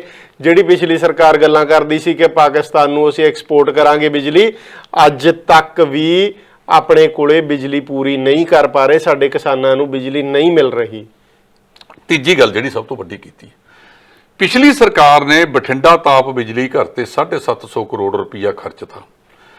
ਉਹਦੀ 2030 ਤੱਕ ਦਾ ਸਮਰੱਥਾ ਬਣਾ ਲਈ ਵੀ ਇਦੋਂ ਤੱਕ ਇਹ ਸਾਨੂੰ ਬਿਜਲੀ ਦੇਵੇਗਾ। ਮੌਜੂਦਾ ਸਰਕਾਰ ਨੇ ਆ ਕੇ ਉਹਦਾ ਭੋਗ ਪਾਤਾ। 2 ਰੋਪੜ ਵਾਲੇ ਯੂਨਿਟ ਕਹਿੰਦੇ ਅਸੀਂ ਬੰਦ ਕਰਤੇ, ਇਹਨਾਂ ਦੀ ਸਮਰੱਥਾ ਵਧਾਉਣੀ ਹੈਗੀ ਆ। ਭਾਵ ਜਿੰਨੀ ਮਿਸਮੈਨੇਜਮੈਂਟ ਇਹਨਾਂ ਨੇ ਰਲ ਕੇ ਦੋਹਾਂ ਨੇ ਕੀਤੀ ਹੈ, ਪਹਿਲਾਂ ਪਿਛਲੇ ਵਾਲੇ ਤਾਂ ਕਰ ਗਏ। 4.5 ਸਾਲ ਦੇ ਵਿੱਚ ਕੈਪਟਨ ਅਮਰਿੰਦਰ ਸਿੰਘ ਨੇ ਜਿਹੜਾ ਸਫੈਦ ਪੱਤਰ ਲਿਆਉਣਾ ਸੀ ਇਹਦੇ ਬਾਰੇ, ਉਹ ਕਿਉਂ ਨਾ ਲਿਆਂਦਾ? ਇਹ ਤੇ ਸਵਾਲ ਉੱਠਦੇ ਆ ਕਿ ਉਹ ਸਫੈਦ ਪੱਤਰ ਤੇ ਇਹਨਾਂ ਬਿਜਲੀ ਸਮਝੌਤਿਆਂ ਦੇ ਸਮਝੌਤੇ ਦੀ ਕਾਲਖ ਕੁਛ ਮਲੀ ਗਈ, ਜਿਹਦੇ ਕਰਕੇ ਇਹ ਉਸ ਪਾਸੇ ਵੱਲ ਨਹੀਂ ਗਏ। ਇਹ ਲਗਾਤਾਰ ਜਿਹੜਾ ਸੀਗਾ ਇਹ ਮਿਸਮੈਨੇਜਮੈਂਟ ਜਿਹੜੀ ਹੋਈ, ਇਹਦੇ ਕਰਕੇ ਅੱਜ ਪੰਜਾਬ ਨੂੰ ਮਤਲਬ ਪੈ ਰਿਹਾ। ਜਿਹੜਾ ਪਣ ਬਿਜਲੀ ਦਾ ਸੀਗਾ, ਹਿਮਾਚਲ ਨਾਲ ਹੋਰ ਸਮਝੌਤੇ ਕੀਤੇ ਜਾ ਸਕਦੇ ਸੀ, ਉਹਦੇ ਵੱਲ ਅਸੀਂ ਨਹੀਂ ਗਏ। ਇੱਕ ਹੋਰ ਹੈਰਾਨ ਕਰ ਦੇਣ ਵਾਲੀ ਗੱਲ ਆਪਣਾ ਅਲੂਵਾਲੀਆ ਸਾਹਿਬ, ਉਹ ਇਹ ਹੈ ਕਿ ਜਦੋਂ ਗੁਰਚਰਨ ਸਿੰਘ ਸੋਹਲ 2002 ਦੇ ਵਿੱਚ ਬਿਜਲੀ ਬੋਰਡ ਦੇ CMD ਸੀਗੇ, ਚੇਅਰਮੈਨ ਸੀਗੇ, ਉਹਨਾਂ ਨੇ ਉਦੋਂ ਡਾਕਟਰ ਮਨਮੋਹਨ ਸਿੰਘ ਦੀ ਕੇਂਦਰ ਸਰਕਾਰ ਨੇ ਪੰਜਾਬ ਨੂੰ ਇੱਕ ਪਰਮਾਣੂ ਬਿਜਲੀ ਲਾਉਣ ਵਾਸਤੇ ਵਾਅਦਾ ਕਰ ਲਿਆ, ਅਲਾਉਟ ਕਰਤਾ, ਐਲੋਕੇਟ ਕਰਤਾ ਵੀ ਤੁਹਾਡਾ ਹੈ। ਤੇ ਆ ਸਾਡਾ ਸ਼ਾਹੀ ਪਰਿਵਾਰ 4 ਕਾਮਰੇਡਾਂ ਦੇ ਪਿੱਛੇ ਲੱਗ ਕੇ ਬੇੜਾ ਗਰਕ ਕਰਤਾ। ਉਹ 1000 ਮੈਗਾਵਾਟ ਦਾ ਡਰੋਲੀ ਪਿੰਡ ਆ ਪਾਤਰਾਂ ਦੇ ਕੋਲੇ, ਉੱਥੇ ਲਾਇਆ ਜਾਣਾ ਸੀ। ਉਹਦੇ ਵਾਸਤੇ 3 ਸ਼ਰਤਾਂ ਹੁੰਦੀਆਂ ਪ੍ਰਮੁੱਖ, ਕਿ ਸਰਹੱਦ ਤੋਂ 200 ਕਿਲੋਮੀਟਰ ਦੂਰ ਹੋਵੇ, ਪਾਣੀ ਹੋਵੇ, ਪਕੜਾ ਜਾਂਦੀ ਸੀ ਕੋਲ ਦੀ, ਤੀਜਾ 5 ਕਿਲੋਮੀਟਰ ਦੇ ਸਰਾਊਂਡਿੰਗ ਕੋਈ ਉਹਦੇ ਆਬਾਦੀ ਵਸੋਂ ਨਾ ਹੋਵੇ। ਇਹ ਤਿੰਨੇ ਚੀਜ਼ਾਂ ਤੇ ਉਹ ਚੀਜ਼ ਖਰੀ ਉਤਰਦੀ ਸੀ ਤੇ ਇੱਥੇ ਵਾਸਤੇ ਐਲੋਕੇਟ ਹੋ ਗਿਆ। ਅਸੀਂ ਆਪ 2 ਤਾਪ ਬਿਜਲੀ ਘਰ ਰਾਜਸਥਾਨ ਐਟੋਮਿਕ ਪਲਾਂਟ ਤੇ ਨਰੋਰਾ ਐਟੋਮਿਕ ਪਲਾਂਟ ਯੂਪੀ, ਉਹਨੂੰ ਦੇਖਿਆ। ਬਹੁਤ ਚਿਰ ਤੋਂ ਇਹ ਦੋਨਾਂ ਥਾਵਾਂ ਤੇ ਚੱਲ ਰਹੇ ਨੇ, ਬਹੁਤ ਵਧੀਆ ਚੱਲ ਰਹੇ ਨੇ। ਅੱਜ ਤੱਕ ਉਹਨਾਂ ਦੇ ਵਿੱਚ ਕੋਈ ਲੀਕੇਜ ਨਹੀਂ ਆਈ। ਕਹਿੰਦੇ ਜੀ ਅਸੀਂ ਬੰਦੇ ਮਰਵਾਉਣੇ ਆ, ਹੁਣ ਇੱਥੇ ਨਹੀਂ ਲੱਗਿਆ, ਉਹ ਫਤਿਆਬਾਦ ਲੱਗ ਰਿਹਾ ਹੈ। ਇਹਨਾਂ ਨੇ ਨਾ ਕਰਤੀ, ਹਰਿਆਣੇ ਨੇ ਹੁੱਡਾ ਸਾਹਿਬ ਨੇ ਐਕਸੈਪਟ ਕਰ ਲਿਆ, ਫਤਿਆਬਾਦ ਲੱਗ ਰਿਹਾ ਹੈ। ਹੁਣ ਕੈਪਟਨ ਅਮਰਿੰਦਰ ਸਿੰਘ ਨੇ ਪਾਤਰਾਂ ਕਿਹੜੀ ਕੰਧ ਕਰਤੀ ਚੀਨ ਦੀ ਵਰਗੀ, ਜਿਹਦੇ ਨਾਲ ਜਿਹੜੀਆਂ ਰੇਜ ਇਧਰਲੇ ਪਾਸੇ ਨੂੰ ਪੰਜਾਬ 'ਚ ਨਹੀਂ ਆਉਣਗੀਆਂ। ਜੇ ਉਹ 1000 ਮੈਗਾਵਾਟ ਦਾ ਸਾਡੇ ਲੱਗ ਜਾਂਦਾ, ਬਹੁਤ ਸਸਤੀ ਬਿਜਲੀ ਪੈਦਾ ਹੁੰਦੀ ਹੈ। ਕਹਿੰਦੇ ਇੱਕ ਰੇਲ ਦਾ ਡੱਬਾ, ਸਿਰਫ ਇੱਕ, ਇੱਥੇ 45 ਡੱਬਿਆਂ ਦੇ ਰੋਪੜ ਵਾਲਾ ਜਿਹੜਾ 6 ਗੱਡੀਆਂ ਰੋਜ਼ ਖਾਂਦਾ ਹੈ, ਉਹ ਇੱਕ ਡੱਬਾ 2 ਸਾਲ ਵਾਸਤੇ ਬਿਜਲੀ ਪੈਦਾ ਕਰ ਸਕਦਾ ਸੀ। ਢਿੱਲੋਂ ਸਾਹਿਬ, ਤੁਸੀਂ ਤਾਂ ਬਰੀਕੀ ਨਾਲ ਦੇਖਿਆ ਬਿਜਲੀ ਬੋਰਡ ਵਾਲੇ ਮਹਿਕਮੇ ਨੂੰ। ਹੁਣ PSPCL ਹੈ, ਜਿਹਨੂੰ ਅਸੀਂ Punjab state power corporation limited ਕਹਿੰਦੇ ਆ, ਜਿਹੜੀ ਇਸ ਵੇਲੇ ਪੂਰੀ ਚਰਚਾ 'ਚ ਹੈ, ਤੇ ਤੁਸੀਂ ਬਹੁਤ ਬਰੀਕੀ ਨਾਲ ਇਹਨਾਂ ਨੂੰ ਗੰਭੀਰਤਾ ਨਾਲ ਦੇਖਿਆ ਆ, ਵਾਚਿਆ ਆ। ਪਰ ਇਹਦੇ 'ਚ ਜਿੰਨਾ ਸਿਆਸੀ ਦਖਲ ਹੈ, ਆਖੇ ਇੱਕ ਟਿਊਬਵੈੱਲ ਦਾ ਕਨੈਕਸ਼ਨ ਵੀ ਲੈਣਾ ਆ ਤਾਂ ਵੀ ਘੱਟੋ ਘੱਟ MLA ਜਾਂ ਚੀਫ ਮਿਨਿਸਟਰ ਦੇ ਦਫ਼ਤਰ 'ਚੋਂ ਫੋਨ ਚਾਹੀਦਾ ਹੁੰਦਾ ਸੀ ਜੀ, ਔਰ ਉਹ ਇੰਨੀਆਂ ਕੁ ਫੋਨ ਕਾਲਾਂ ਜਾਂਦੀਆਂ ਸੀ ਕਿ ਟਿਊਬਵੈੱਲ ਵਾਲਿਆ ਪਾਣੀ ਅਸੀਂ ਆਪਣਾ ਕਰ ਲਿਆ ਡੂੰਘਾ। 1 ਨੰਬਰ ਅਸੀਂ ਕਰ ਲਿਆ ਡੂੰਘਾ ਜੀ, ਦੂਜਾ ਨੰਬਰ ਅਸੀਂ ਕਰ ਲਿਆ ਉਹਨੂੰ ਪ੍ਰਦੂਸ਼ਿਤ ਜੀ। ਹੁਣ ਜਿਹੜਾ ਭਵਾਨੀਗੜ੍ਹ ਦੇ ਕੋਲੇ ਆਲੂ ਅਰਕ ਪਿੰਡ, ਉੱਥੇ ਦੀਆਂ ਜਿਹੜੀਆਂ ਖਬਰਾਂ ਚੱਲ ਰਹੀਆਂ ਨੇ, ਹਾਲਾਂਕਿ ਪੁਰਾਣਾ ਕਿਸੇ ਨੇ ਵਾਇਰਲ ਕੀਤਾ ਸੀ ਕਿ ਭਾਈ ਇੱਥੇ ਜ਼ਹਿਰੀਲਾ ਪਾਣੀ ਆਉਂਦਾ ਆ। ਮੈਨੂੰ ਯਾਦ ਆ 2005 ਜਾਂ 6 ਦੀ ਗੱਲ ਆ, ਬਠਿੰਡਾ ਦੇ ਵਿੱਚ ਮੈਂ ਤੇ ਗੁਰਨਾਮ ਸਿੰਘ ਅਕੀਦਾ, ਉਹ ਵੀ ਬੜੇ ਸੀਨੀਅਰ ਜਰਨਲਿਸਟ ਨੇ ਜੀ, ਬੜੇ ਸਤਿਕਾਰਯੋਗ ਨੇ, ਅਸੀਂ ਦੋਹਾਂ ਨੇ ਇੱਕ ਸਟੋਰੀ ਕੀਤੀ ਸੀ ਕੈਂਸਰ ਬੈਲਟ ਦੇ ਉੱਤੇ। ਉਦੋਂ ਲੋਕਾਂ ਨੇ ਸਾਨੂੰ ਨਲਕਾ ਗੇੜ ਕੇ ਕਹਿੰਦੇ ਭਾਈ ਇਹ ਗਲਾਸ ਭਰ ਲਓ ਪਾਣੀ ਦਾ, ਕੱਚ ਦਾ ਗਲਾਸ ਸੀ ਜੀ, ਮੈਨੂੰ ਅੱਜ ਵੀ ਯਾਦ ਆ, ਕਿਸੇ ਦੇ ਘਰ ਗਏ ਅਸੀਂ ਤੇ ਗੁਰਨਾਮ ਅਕੀਦਾ ਜੀ ਨੇ, ਉਹਨਾਂ ਨੇ ਨਲਕਾ ਗੇੜਿਆ, ਮੈਂ ਗਲਾਸ ਭਰਿਆ ਤੇ ਮੁੜ ਕੇ ਮੈਨੂੰ ਬੰਦਾ ਕਹਿੰਦਾ, ਜਿਹੜਾ ਪਰਿਵਾਰ ਦਾ ਮੁਖੀ ਸੀ, ਕਹਿੰਦਾ ਜੀ ਹੁਣ ਪੀ ਕੇ ਦੱਸੋ, ਕਹਿੰਦਾ ਕਿੱਦਾਂ ਪੀ ਲਈਏ। ਯਾਨੀ ਕਿ 2005-6 ਤੋਂ ਪਹਿਲਾਂ ਹੀ ਇਹ ਚੀਜ਼ਾਂ ਚੱਲ ਰਹੀਆਂ ਸੀ ਜੀ। ਮਾਨਸਾ ਬਠਿੰਡਾ ਹੌਲੀ ਹੌਲੀ ਉਹ ਕੈਂਸਰ ਬੈਲਟ ਵੱਧਦੀ ਪੂਰੇ ਮਾਲਵੇ ਚ ਫੈਲੀ ਜਾ ਰਹੀ ਹੈ। ਅਰਵਿੰਦਰ ਜੀ ਬਿਲਕੁਲ ਤੁਸੀਂ ਠੀਕ ਕਹਿ ਰਹੇ ਹੋ। ਜਿਹੜਾ ਪਹਿਲਾ ਕੇਸ ਡਿਟੈਕਟ ਹੋਇਆ ਸੀ ਪੰਜਾਬ ਦੇ ਵਿੱਚ ਕੈਂਸਰ ਦਾ, ਉਹ ਤਲਵੰਡੀ ਸਾਬੋ ਦੇ ਨਾਲ ਪਿੰਡ ਜੱਜਲ ਹੈ ਜੀ। ਜੱਜਲ ਪਿੰਡ ਦੇ ਵਿੱਚ ਸੀ। ਉਸ ਤੋਂ ਬਾਅਦ ਦਿਆਲਪੁਰਾ ਜੀ, ਉੱਥੇ ਇਹ ਸਭ ਤੋਂ ਪਹਿਲਾਂ ਡਿਟੈਕਟ ਹੋਇਆ ਸੀ। ਉਹਦਾ ਮੁੱਖ ਕਾਰਨ ਨਿਕਲਿਆ ਸੀ ਕਿ ਜਿਹੜੀ ਅਸੀਂ ਪੈਸਟੀਸਾਈਡ ਤੇ ਇਨਸੈਕਟੀਸਾਈਡ ਰਸਾਇਣਾਂ ਦੀ ਵਰਤੋਂ ਕਰ ਰਹੇ ਹਾਂ, ਇਹ ਆਲੋ ਅਰਖ ਵਾਲਾ ਵੀ ਉਹੀ ਕੇਸ ਹੈ। ਇਹਦੇ ਵਿੱਚ ਜਿਹੜਾ ਉਹ ਰੇਤਲੀ ਜ਼ਮੀਨ ਹੈ, ਉੱਥੇ ਉਹ ਜਿਹੜਾ ਰਸਾਇਣ ਪਾਇਆ ਗਿਆ, ਉਹ ਪਾਣੀ ਦੇ ਨਾਲ ਹੌਲੀ ਹੌਲੀ ਸਿਮਦਾ ਥੱਲੜੀ ਪੱਤਨ ਤੇ ਚਲਿਆ ਗਿਆ, ਜਿਹਦੇ ਕਰਕੇ ਅੱਜ ਆ ਰਿਹਾ। ਸੰਗਰੂਰ ਜ਼ਿਲ੍ਹੇ ਦਾ ਇੱਕ ਪਿੰਡ ਹੋਰ ਹੈ ਧੂਰੀ ਤੋਂ ਜਦੋਂ ਜਾਂਦੇ ਆ ਮਲੇਰਕੋਟਲਾ ਵੱਲ ਪਸੌੜ ਜੀ, ਉਹਦਾ ਪਾਣੀ ਵੀ ਕੱਲ ਕੁਝ ਜਾ ਕੇ ਚੈੱਕ ਕੀਤਾ ਤੇ ਹੁਣ ਗਏ ਨੇ ਪ੍ਰਦੂਸ਼ਣ ਰੋਕਥਾਮ ਵਾਲੇ ਤੇ ਖੇਤੀਬਾੜੀ ਵਾਲੇ ਚੈੱਕ ਕਰਨ ਵਾਸਤੇ। ਪਹਿਲਾਂ ਸਰਕਾਰ ਇਹ ਦੱਸ ਦੇ, ਜਿਹੜੀ ਚੱਡਾ ਮਿੱਲ ਨੂੰ ਪ੍ਰਦੂਸ਼ਣ ਰੋਕਥਾਮ ਬੋਰਡ ਨੇ 5 ਕਰੋੜ ਦਾ ਜੁਰਮਾਨਾ ਲਾਇਆ ਸੀ, ਉਹਦਾ ਕੀ ਬਣਿਆ? ਬੁੱਢੇ ਨਾਲੇ ਦੇ ਵਿੱਚ ਕਿੰਨੀਆਂ ਡਾਇੰਗ ਮਿੱਲਾਂ ਦਾ ਪਾਣੀ ਲੁਧਿਆਣੇ ਦੇ ਵਿੱਚ ਪੈ ਰਿਹਾ, ਉਹਨਾਂ ਦਾ ਕੀ ਬਣਿਆ? ਕੋਈ ਸੁਧਾਰ ਹੋਇਆ ਉਹਨਾਂ ਦਾ? ਕੋਈ ਬੜਾ ਮੋਟਾ ਨਹੀਂ, ਉਹ ਵੋਟਾਂ ਦੀ ਭੇਟ ਚੜ ਜਾਂਦਾ ਹੈ ਜੀ। ਸਾਡੇ ਵਰਗੇ ਹੀ ਕਹਿੰਦੇ ਭਾਈ ਅਸੀਂ ਕਿੱਥੇ ਸੁੱਟੀਏ ਦੂਰ ਜਾ ਕੇ, ਨਾ ਦੀ ਕੋਈ ਨਿਕਾਸੀ ਹੁੰਦੀ ਹੈ। ਫਿਰ ਮੰਤਰੀ ਗਣ ਉਹਨਾਂ ਨੂੰ ਲਾਲਚ ਆ ਜਾਂਦਾ ਹੈ ਕਿ 4 ਪੈਸੇ ਇੰਡਸਟਰੀ ਤੋਂ ਆ ਰਹੇ ਨੇ ਸਾਨੂੰ। ਪੋਲਿਊਸ਼ਨ ਕੰਟਰੋਲ ਬੋਰਡ ਵਾਲਿਆਂ ਨੂੰ ਵੀ 4 ਪੈਸਿਆਂ ਦਾ ਸ਼ਾਇਦ ਕਿਤੇ ਲਾਲਚ ਹੁੰਦਾ ਹੋਊਗਾ ਜੀ, ਤਾਂ ਹੀ ਇਹੋ ਜਿਹਾ ਕੁਝ ਰੋਕਿਆ ਨਹੀਂ ਜਾ ਸਕ ਰਿਹਾ। ਜਦਕਿ ਬੁੱਢੇ ਨਾਲੇ ਦਾ ਰੌਲਾ ਵੀ ਕੈਂਸਰ ਬੈਲਟ ਦੀ ਤਰ੍ਹਾਂ 2 ਦਹਾਕਿਆਂ ਤੋਂ ਚੱਲ ਰਿਹਾ ਆ, ਔਰ ਹਰ ਵਾਰ ਇਲੈਕਸ਼ਨ 'ਚੋਂ ਮੁੱਦਾ ਬਣਦਾ ਸੀ ਆਹ ਕਰਾਂਗੇ ਵਾਹ ਕਰਾਂਗੇ, ਡਾਈਂਗ ਮਿੱਲਾਂ ਬੰਦ ਕਰਾਂਗੇ। ਪਰ ਅੱਜ ਤੱਕ ਕਿਸੇ ਸ਼ਖਸ ਨੇ ਜੁਰਤ ਕੀਤੀ ਹੋਵੇ, ਹਿੰਮਤ ਕੀਤੀ ਹੋਵੇ ਇੱਕ ਵੀ ਡਾਈਂਗ ਮਿੱਲ ਬੰਦ ਕਰਾਉਣ ਦੀ, ਤਾਂ ਸ਼ਾਇਦ ਲੋਕ ਹਿਊਮੈਨਿਟੀ ਇਨਸਾਨੀਅਤ ਉਹਦੇ ਦੇਣਦਾਰ ਹੋਵੇ।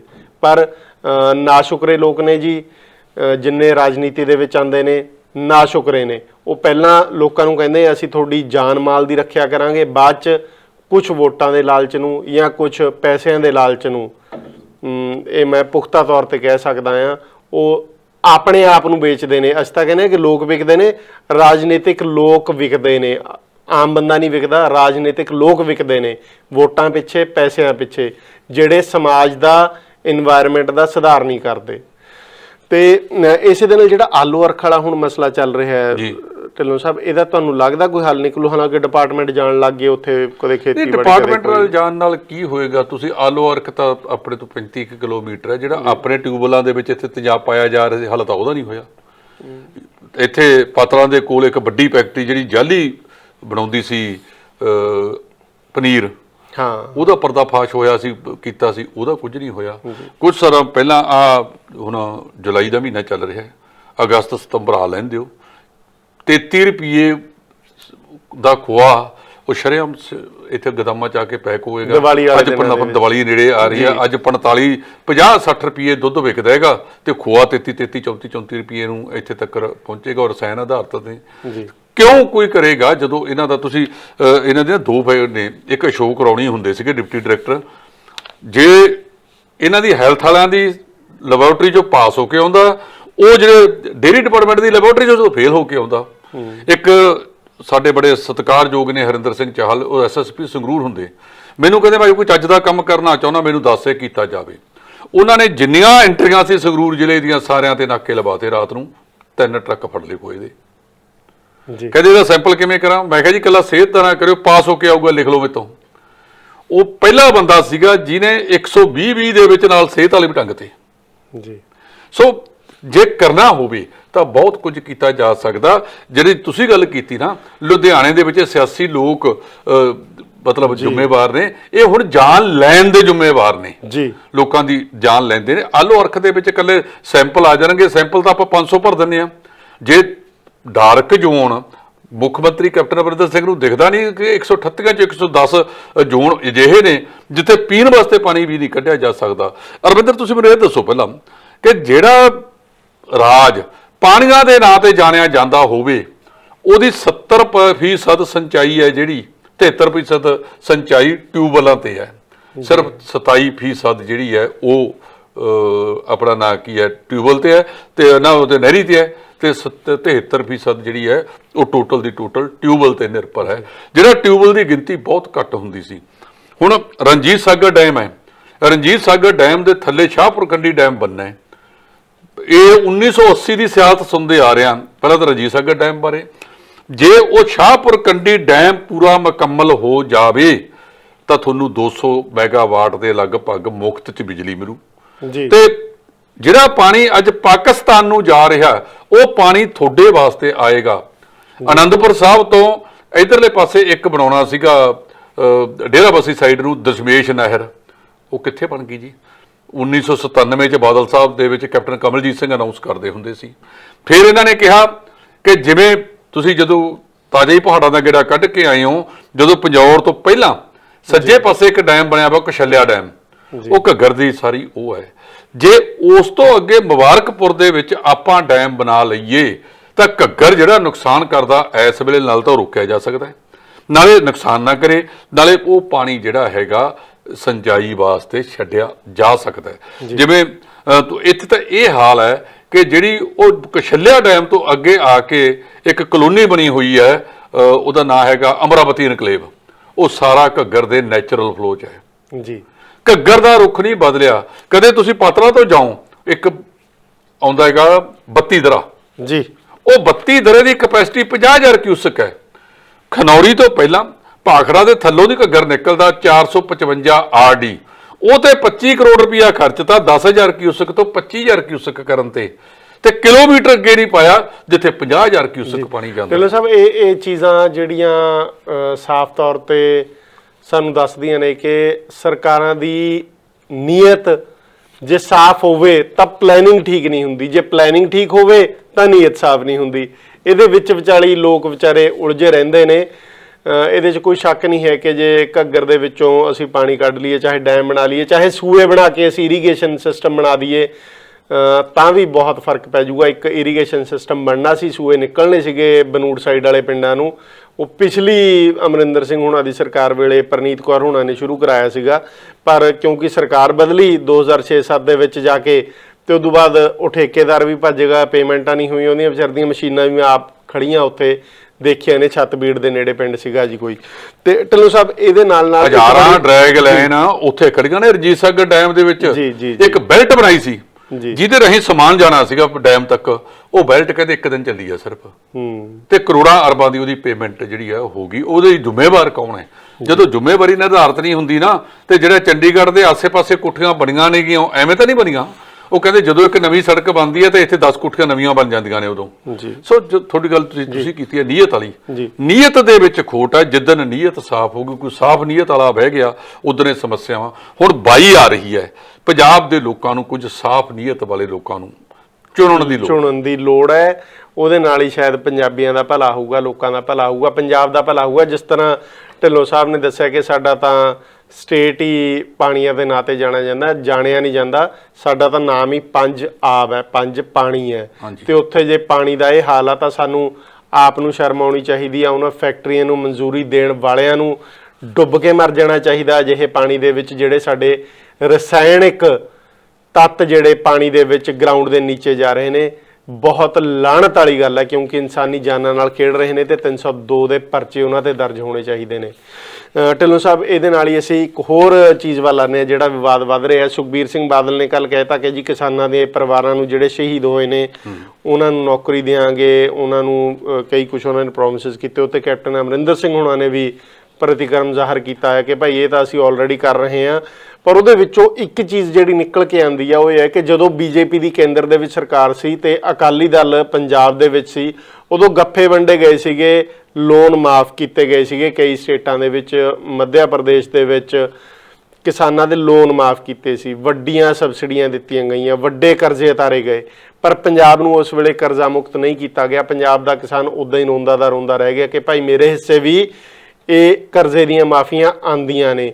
ਅੱਜ ਜੇ ਸੁਖਬੀਰ ਬਾਦਲ ਅਜਿਹੇ ਐਲਾਨ ਕਰ ਰਹੇ ਨੇ ਤਾਂ ਕਿੰਨੀ ਕੁ ਕ੍ਰੈਡੀਬਿਲਿਟੀ ਹੈ ਜੀ ਉਹਨਾਂ ਦੀ? ਦੇਖੋ, ਜਿਹੜਾ ਆ ਪਿਛਲਾ ਸਿਆਪਾ ਪਾਇਆ ਵਾ ਉਹ ਸੁਖਬੀਰ ਬਾਦਲ ਦਾ ਹੀ ਪਾਇਆ ਵਾ ਨਾ। 2500 ਕਰੋੜ ਦਾ ਨਿਵੇਸ਼ ਹੋਇਆ, 51,678 ਕਰੋੜ ਅਸੀਂ ਇਹਨਾਂ ਤਿੰਨਾਂ ਤਾਪ ਬਿਜਲੀ ਘਰਾਂ ਨੂੰ ਹੁਣ ਤੱਕ ਦੇ ਚੁੱਕੇ ਹਾਂ। 2,10,000 ਕਰੋੜ ਅਗਲੇ ਸਾਲਾਂ ਦੇ ਵਿੱਚ ਦੇਣਾ। 30 ਸਾਲ ਦੇ ਸਮਝੌਤੇ ਨੇ, ਇਹ ਉਹਨਾਂ ਦਾ ਹੀ ਕੀਤਾ ਹੋਇਆ ਨਾ। ਉਹਦੇ ਵਿੱਚ ਜੋ ਕਾਲਾ ਮਾਲਾ ਹੋਇਆ ਸੁਖਬੀਰ ਉਹ ਵੀ ਦੱਸ ਦੇਣ, ਇੱਕ ਸਫੈਦ ਪੱਤਰ ਜਾਰੀ ਕਰਕੇ ਕਿ ਇੰਨੇ ਕੁ ਦਾ ਹੋਇਆ ਸੀ, ਇੰਨੇ ਕਿਉਂ ਕਰਨਾ ਪਿਆ। ਇਹ ਚੋਣ ਜੁਮਲੇ ਨੇ। ਜੇ ਪ੍ਰਧਾਨ ਮੰਤਰੀ ਇਹ ਕਹਿ ਸਕਦਾ ਹੈ ਕਿ ਅਸੀਂ ਤੁਹਾਡੇ ਖਾਤਿਆਂ 'ਚ 15-15 ਲੱਖ ਰੁਪਈਆ ਪਾਵਾਂਗੇ, ਬਾਅਦ ਦੇ ਵਿੱਚ ਢੱਲੇ ਜੇ ਬੋਲਣਾ ਕਹਿਤਾ ਕਿ ਤਾਂ ਚੋਣ ਜੁਮਲਾ ਸੀ। ਆ ਜਿਹੜਾ ਕਿਸਾਨ ਅੱਜ ਦਿੱਲੀ ਦੀਆਂ ਸਰਹੱਦਾਂ ਦੇ ਉੱਤੇ ਬੈਠੇ ਨੇ, ਜਦੋਂ ਕੈਬਨਿਟ ਦੇ ਵਿੱਚ ਇਹ ਬਿੱਲ ਡਰਾਫਟ ਹੋਏ ਸੀ, ਆਰਡੀਨੈਂਸ ਆਇਆ ਸੀ, ਉਦੋਂ ਇਹ ਸਰਕਾਰ ਦੇ ਵਿੱਚ ਸ਼ਾਮਲ ਨਹੀਂ ਸੀ। ਇਹ ਤਾਂ ਬਾਅਦ ਦੇ ਵਿੱਚ ਲੋਕਾਂ ਦੇ ਦਬਾਅ ਕਰਕੇ ਛੱਡਣਾ ਪੈ ਗਿਆ। ਕਿਹੜਾ ਛੱਡਦਾ ਇੱਕ ਮਿਲੀ ਹੋਈ ਕੁਰਸੀ ਨੂੰ?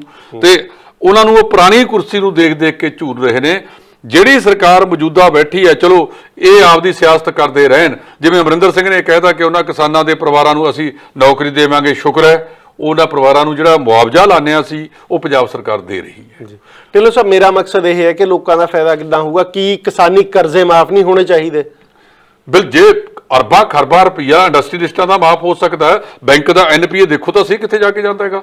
ਉਹਨਾਂ ਨੂੰ ਅਰਬਾਂ ਦੀ ਮਾਫੀ ਦਿੱਤੀ ਜਾ ਸਕਦੀ ਹੈ। ਤਾਂ ਜਿਹੜਾ ਜਿੰਨੇ ਗੁਜਰਾਤੀ ਨੇ ਬਾਹਰਲੇ ਵਿੱਚ ਬੈਠੇ ਨੇ, ਕੋਈ ਵੀ ਹੈ ਜਿਹੜਾ 2-4 ਹਜ਼ਾਰ ਕਰੋੜ ਤੋਂ ਘੱਟ ਠੱਗੀ ਮਾਰ ਕੇ ਗਿਆ ਹੋਵੇ, ਉਹਨਾਂ ਤੱਕ ਕਿਸਾਨਾਂ ਦਾ ਹੈ ਹੀ ਨਹੀਂ। ਇਹਦੇ ਵਿੱਚ ਮਾਫੀ ਹੋਣੀ ਚਾਹੀਦੀ ਹੈ, ਲੇਕਿਨ ਜੱਕ ਮੁਕਤ ਮਾਫੀ ਕਰਕੇ ਉਸ ਤੋਂ ਬਾਅਦ ਐਲਾਨ ਕਰ ਦਿਓ ਕਿ ਜੇ ਹੁਣ ਤੇਰੇ ਸਿਰ ਤੇ ਚੜਿਆ ਉਹਦੇ ਲਈ ਤੁਸੀਂ ਆਪ ਭਰੋਗੇ। ਜੋ ਲੋਕਾਂ ਦੇ ਸਿਆਸਤਦਾਨਾਂ ਨੇ ਇਹਨਾਂ ਨੂੰ ਭਿਖਾਰੀ ਬਣਾਤਾ, ਉਹਨਾਂ ਨੂੰ ਅਸੀਂ ਬਾਬੇ ਨਾਨਕ ਦੀ ਉਹ ਚੋਂ ਸੀ ਕੁਲ ਚੋਂ ਵੀ ਕਿਰਤ ਕਰੋ, ਵੰਡ ਛਕੋ, ਨਾਮ ਜਪੋ। ਇਹਨਾਂ ਨੇ ਮੁਕਤਖੋਰੀ, ਇੱਕ ਇਹ ਕਹਿੰਦਾ ਮੈਂ ਮੁਕਤਖੋਰੀ ਕਰਤੀ, 20 ਕਹਿੰਦਾ ਮੈਂ ਉਦੋਂ ਵੱਧ ਕਰ ਦੂੰਗਾ। ਪੁਰਾਣੇ ਜ਼ਮਾਨੇ ਦੇ ਵਿੱਚ ਇੱਕ ਵੀਡੀਓ ਦੀ ਖਬਰ ਆਇਆ ਕਰਦੀ ਸੀ ਕਿ ਵੀਡੀਓ ਬਦਲਿਆ, ਉਹ ਦੂਜੇ ਨੂੰ ਦੱਸ ਗਿਆ, ਕਹਿੰਦਾ ਯਾਰ ਇੱਥੇ ਨਾ ਪ੍ਰਾਇਮਰੀ ਸਕੂਲ ਕੋਲੇ ਇੱਕ ਟੋਭਾ ਪੱਟਿਆ ਹੋਵੇਗਾ, ਉਹ ਕਾਗਜ਼ਾਂ ਕੂਗਜ਼ਾਂ 'ਚ ਹੀ ਹੈ, ਤੇ ਜੇ ਤੂੰ ਆਪਦਾ ਹਿੱਸਾ ਲੈਣਾ ਲੈ ਲਾ। ਉਹ ਕਹਿੰਦਾ ਤੂੰ ਚੱਲ। ਉਹਨੇ ਲਿਖ ਕੇ ਭੇਜਤਾ ਕਿ ਪ੍ਰਾਇਮਰੀ ਸਕੂਲ ਕੋਲੇ ਇੱਕ ਟੋਭਾ ਪੱਟਿਆ ਗਿਆ ਸੀ, ਇੱਥੇ ਬੱਚਿਆਂ ਦੇ ਡੁੱਬਣ ਦਾ ਡਰ ਆ, ਇਹਨੂੰ ਭਰਨ ਦੀ ਆਗਿਆ ਦਿੱਤੀ ਜਾਵੇ। ਜਿਹੜਾ ਤੀਜਾ ਆਇਆ ਉਹਨੇ ਚਿੱਠੀ ਲਿਖ ਕੇ ਸਰਕਾਰ ਨੂੰ ਭੇਜਤੀ ਕਿ ਇੱਥੇ ਟੋਭੇ ਦੀ ਬਹੁਤ ਸਖਤ ਜ਼ਰੂਰਤ ਹੈ, ਪਰ ਇਹ ਟੋਭਾ ਜਿਹੜਾ ਸੀਗਾ ਉਹ ਸਕੂਲ ਕੋਲੇ ਪੱਟਿਆ ਗਿਆ, ਜਿਹਦੇ ਕਰਕੇ ਉਹਨੂੰ ਬਾਅਦ 'ਚ ਪੂਰਨਾ ਪਿਆ, ਸਾਨੂੰ ਨਵੇਂ ਥਾਂ ਤੇ ਪੱਟਣ ਦੀ ਆਗਿਆ ਦਿੱਤੀ ਜਾਵੇ। ਇਸ ਨੀਤੀ ਤੇ ਇਹ ਸਰਕਾਰਾਂ ਚੱਲਦੀਆਂ ਨੇ। ਜੇ ਨੀਅਤ ਸਾਫ਼ ਹੋਵੇ, ਭਾਵੇਂ ਚਲੋ ਦਿੱਲੀ ਦਾ ਮੁੱਖ ਮੰਤਰੀ ਢਿੱਲੋਂ ਸਾਹਿਬ, ਮੈਂ ਤੁਹਾਡੇ ਤੋਂ ਥੋੜਾ ਜਿਹਾ ਡਿਫਰ ਇਸ ਕਰਕੇ ਕਰਦਾ, ਮੇਰਾ ਵਖਰੇਵਾਂ ਇਸ ਕਰਕੇ ਕਿਉਂਕਿ ਕਿਸਾਨਾਂ ਤੇ ਕਰਜ਼ਾ ਮਾਫੀ ਦੀ ਜਿਹੜੀ ਗੱਲ ਕੀਤੀ ਜਾ ਰਹੀ ਹੈ ਉਹਦੇ ਲਈ ਸਰਕਾਰਾਂ ਜ਼ਿੰਮੇਵਾਰ ਨੇ, ਕਿਉਂਕਿ ਉਹਨਾਂ ਨੇ ਖਾਦਾਂ ਮਹਿੰਗੀਆਂ ਕੀਤੀਆਂ, ਉਹਨਾਂ ਨੇ ਬੀ ਮਹਿੰਗੇ ਕੀਤੇ। ਉਹਨਾਂ ਨੇ, ਮੈਨੂੰ ਅੱਜ ਵੀ ਯਾਦ ਹੈ, PAU ਦੇ ਕਈ ਬੀ ਇਹੋ ਜਿਹੇ ਆਏ ਸੀਗੇ ਜਿਨ੍ਹਾਂ ਨੂੰ ਕਿਸਾਨਾਂ ਨੇ ਲਾਇਆ, ਝੋਨੇ ਦਾ ਬੀ ਸੀਗਾ।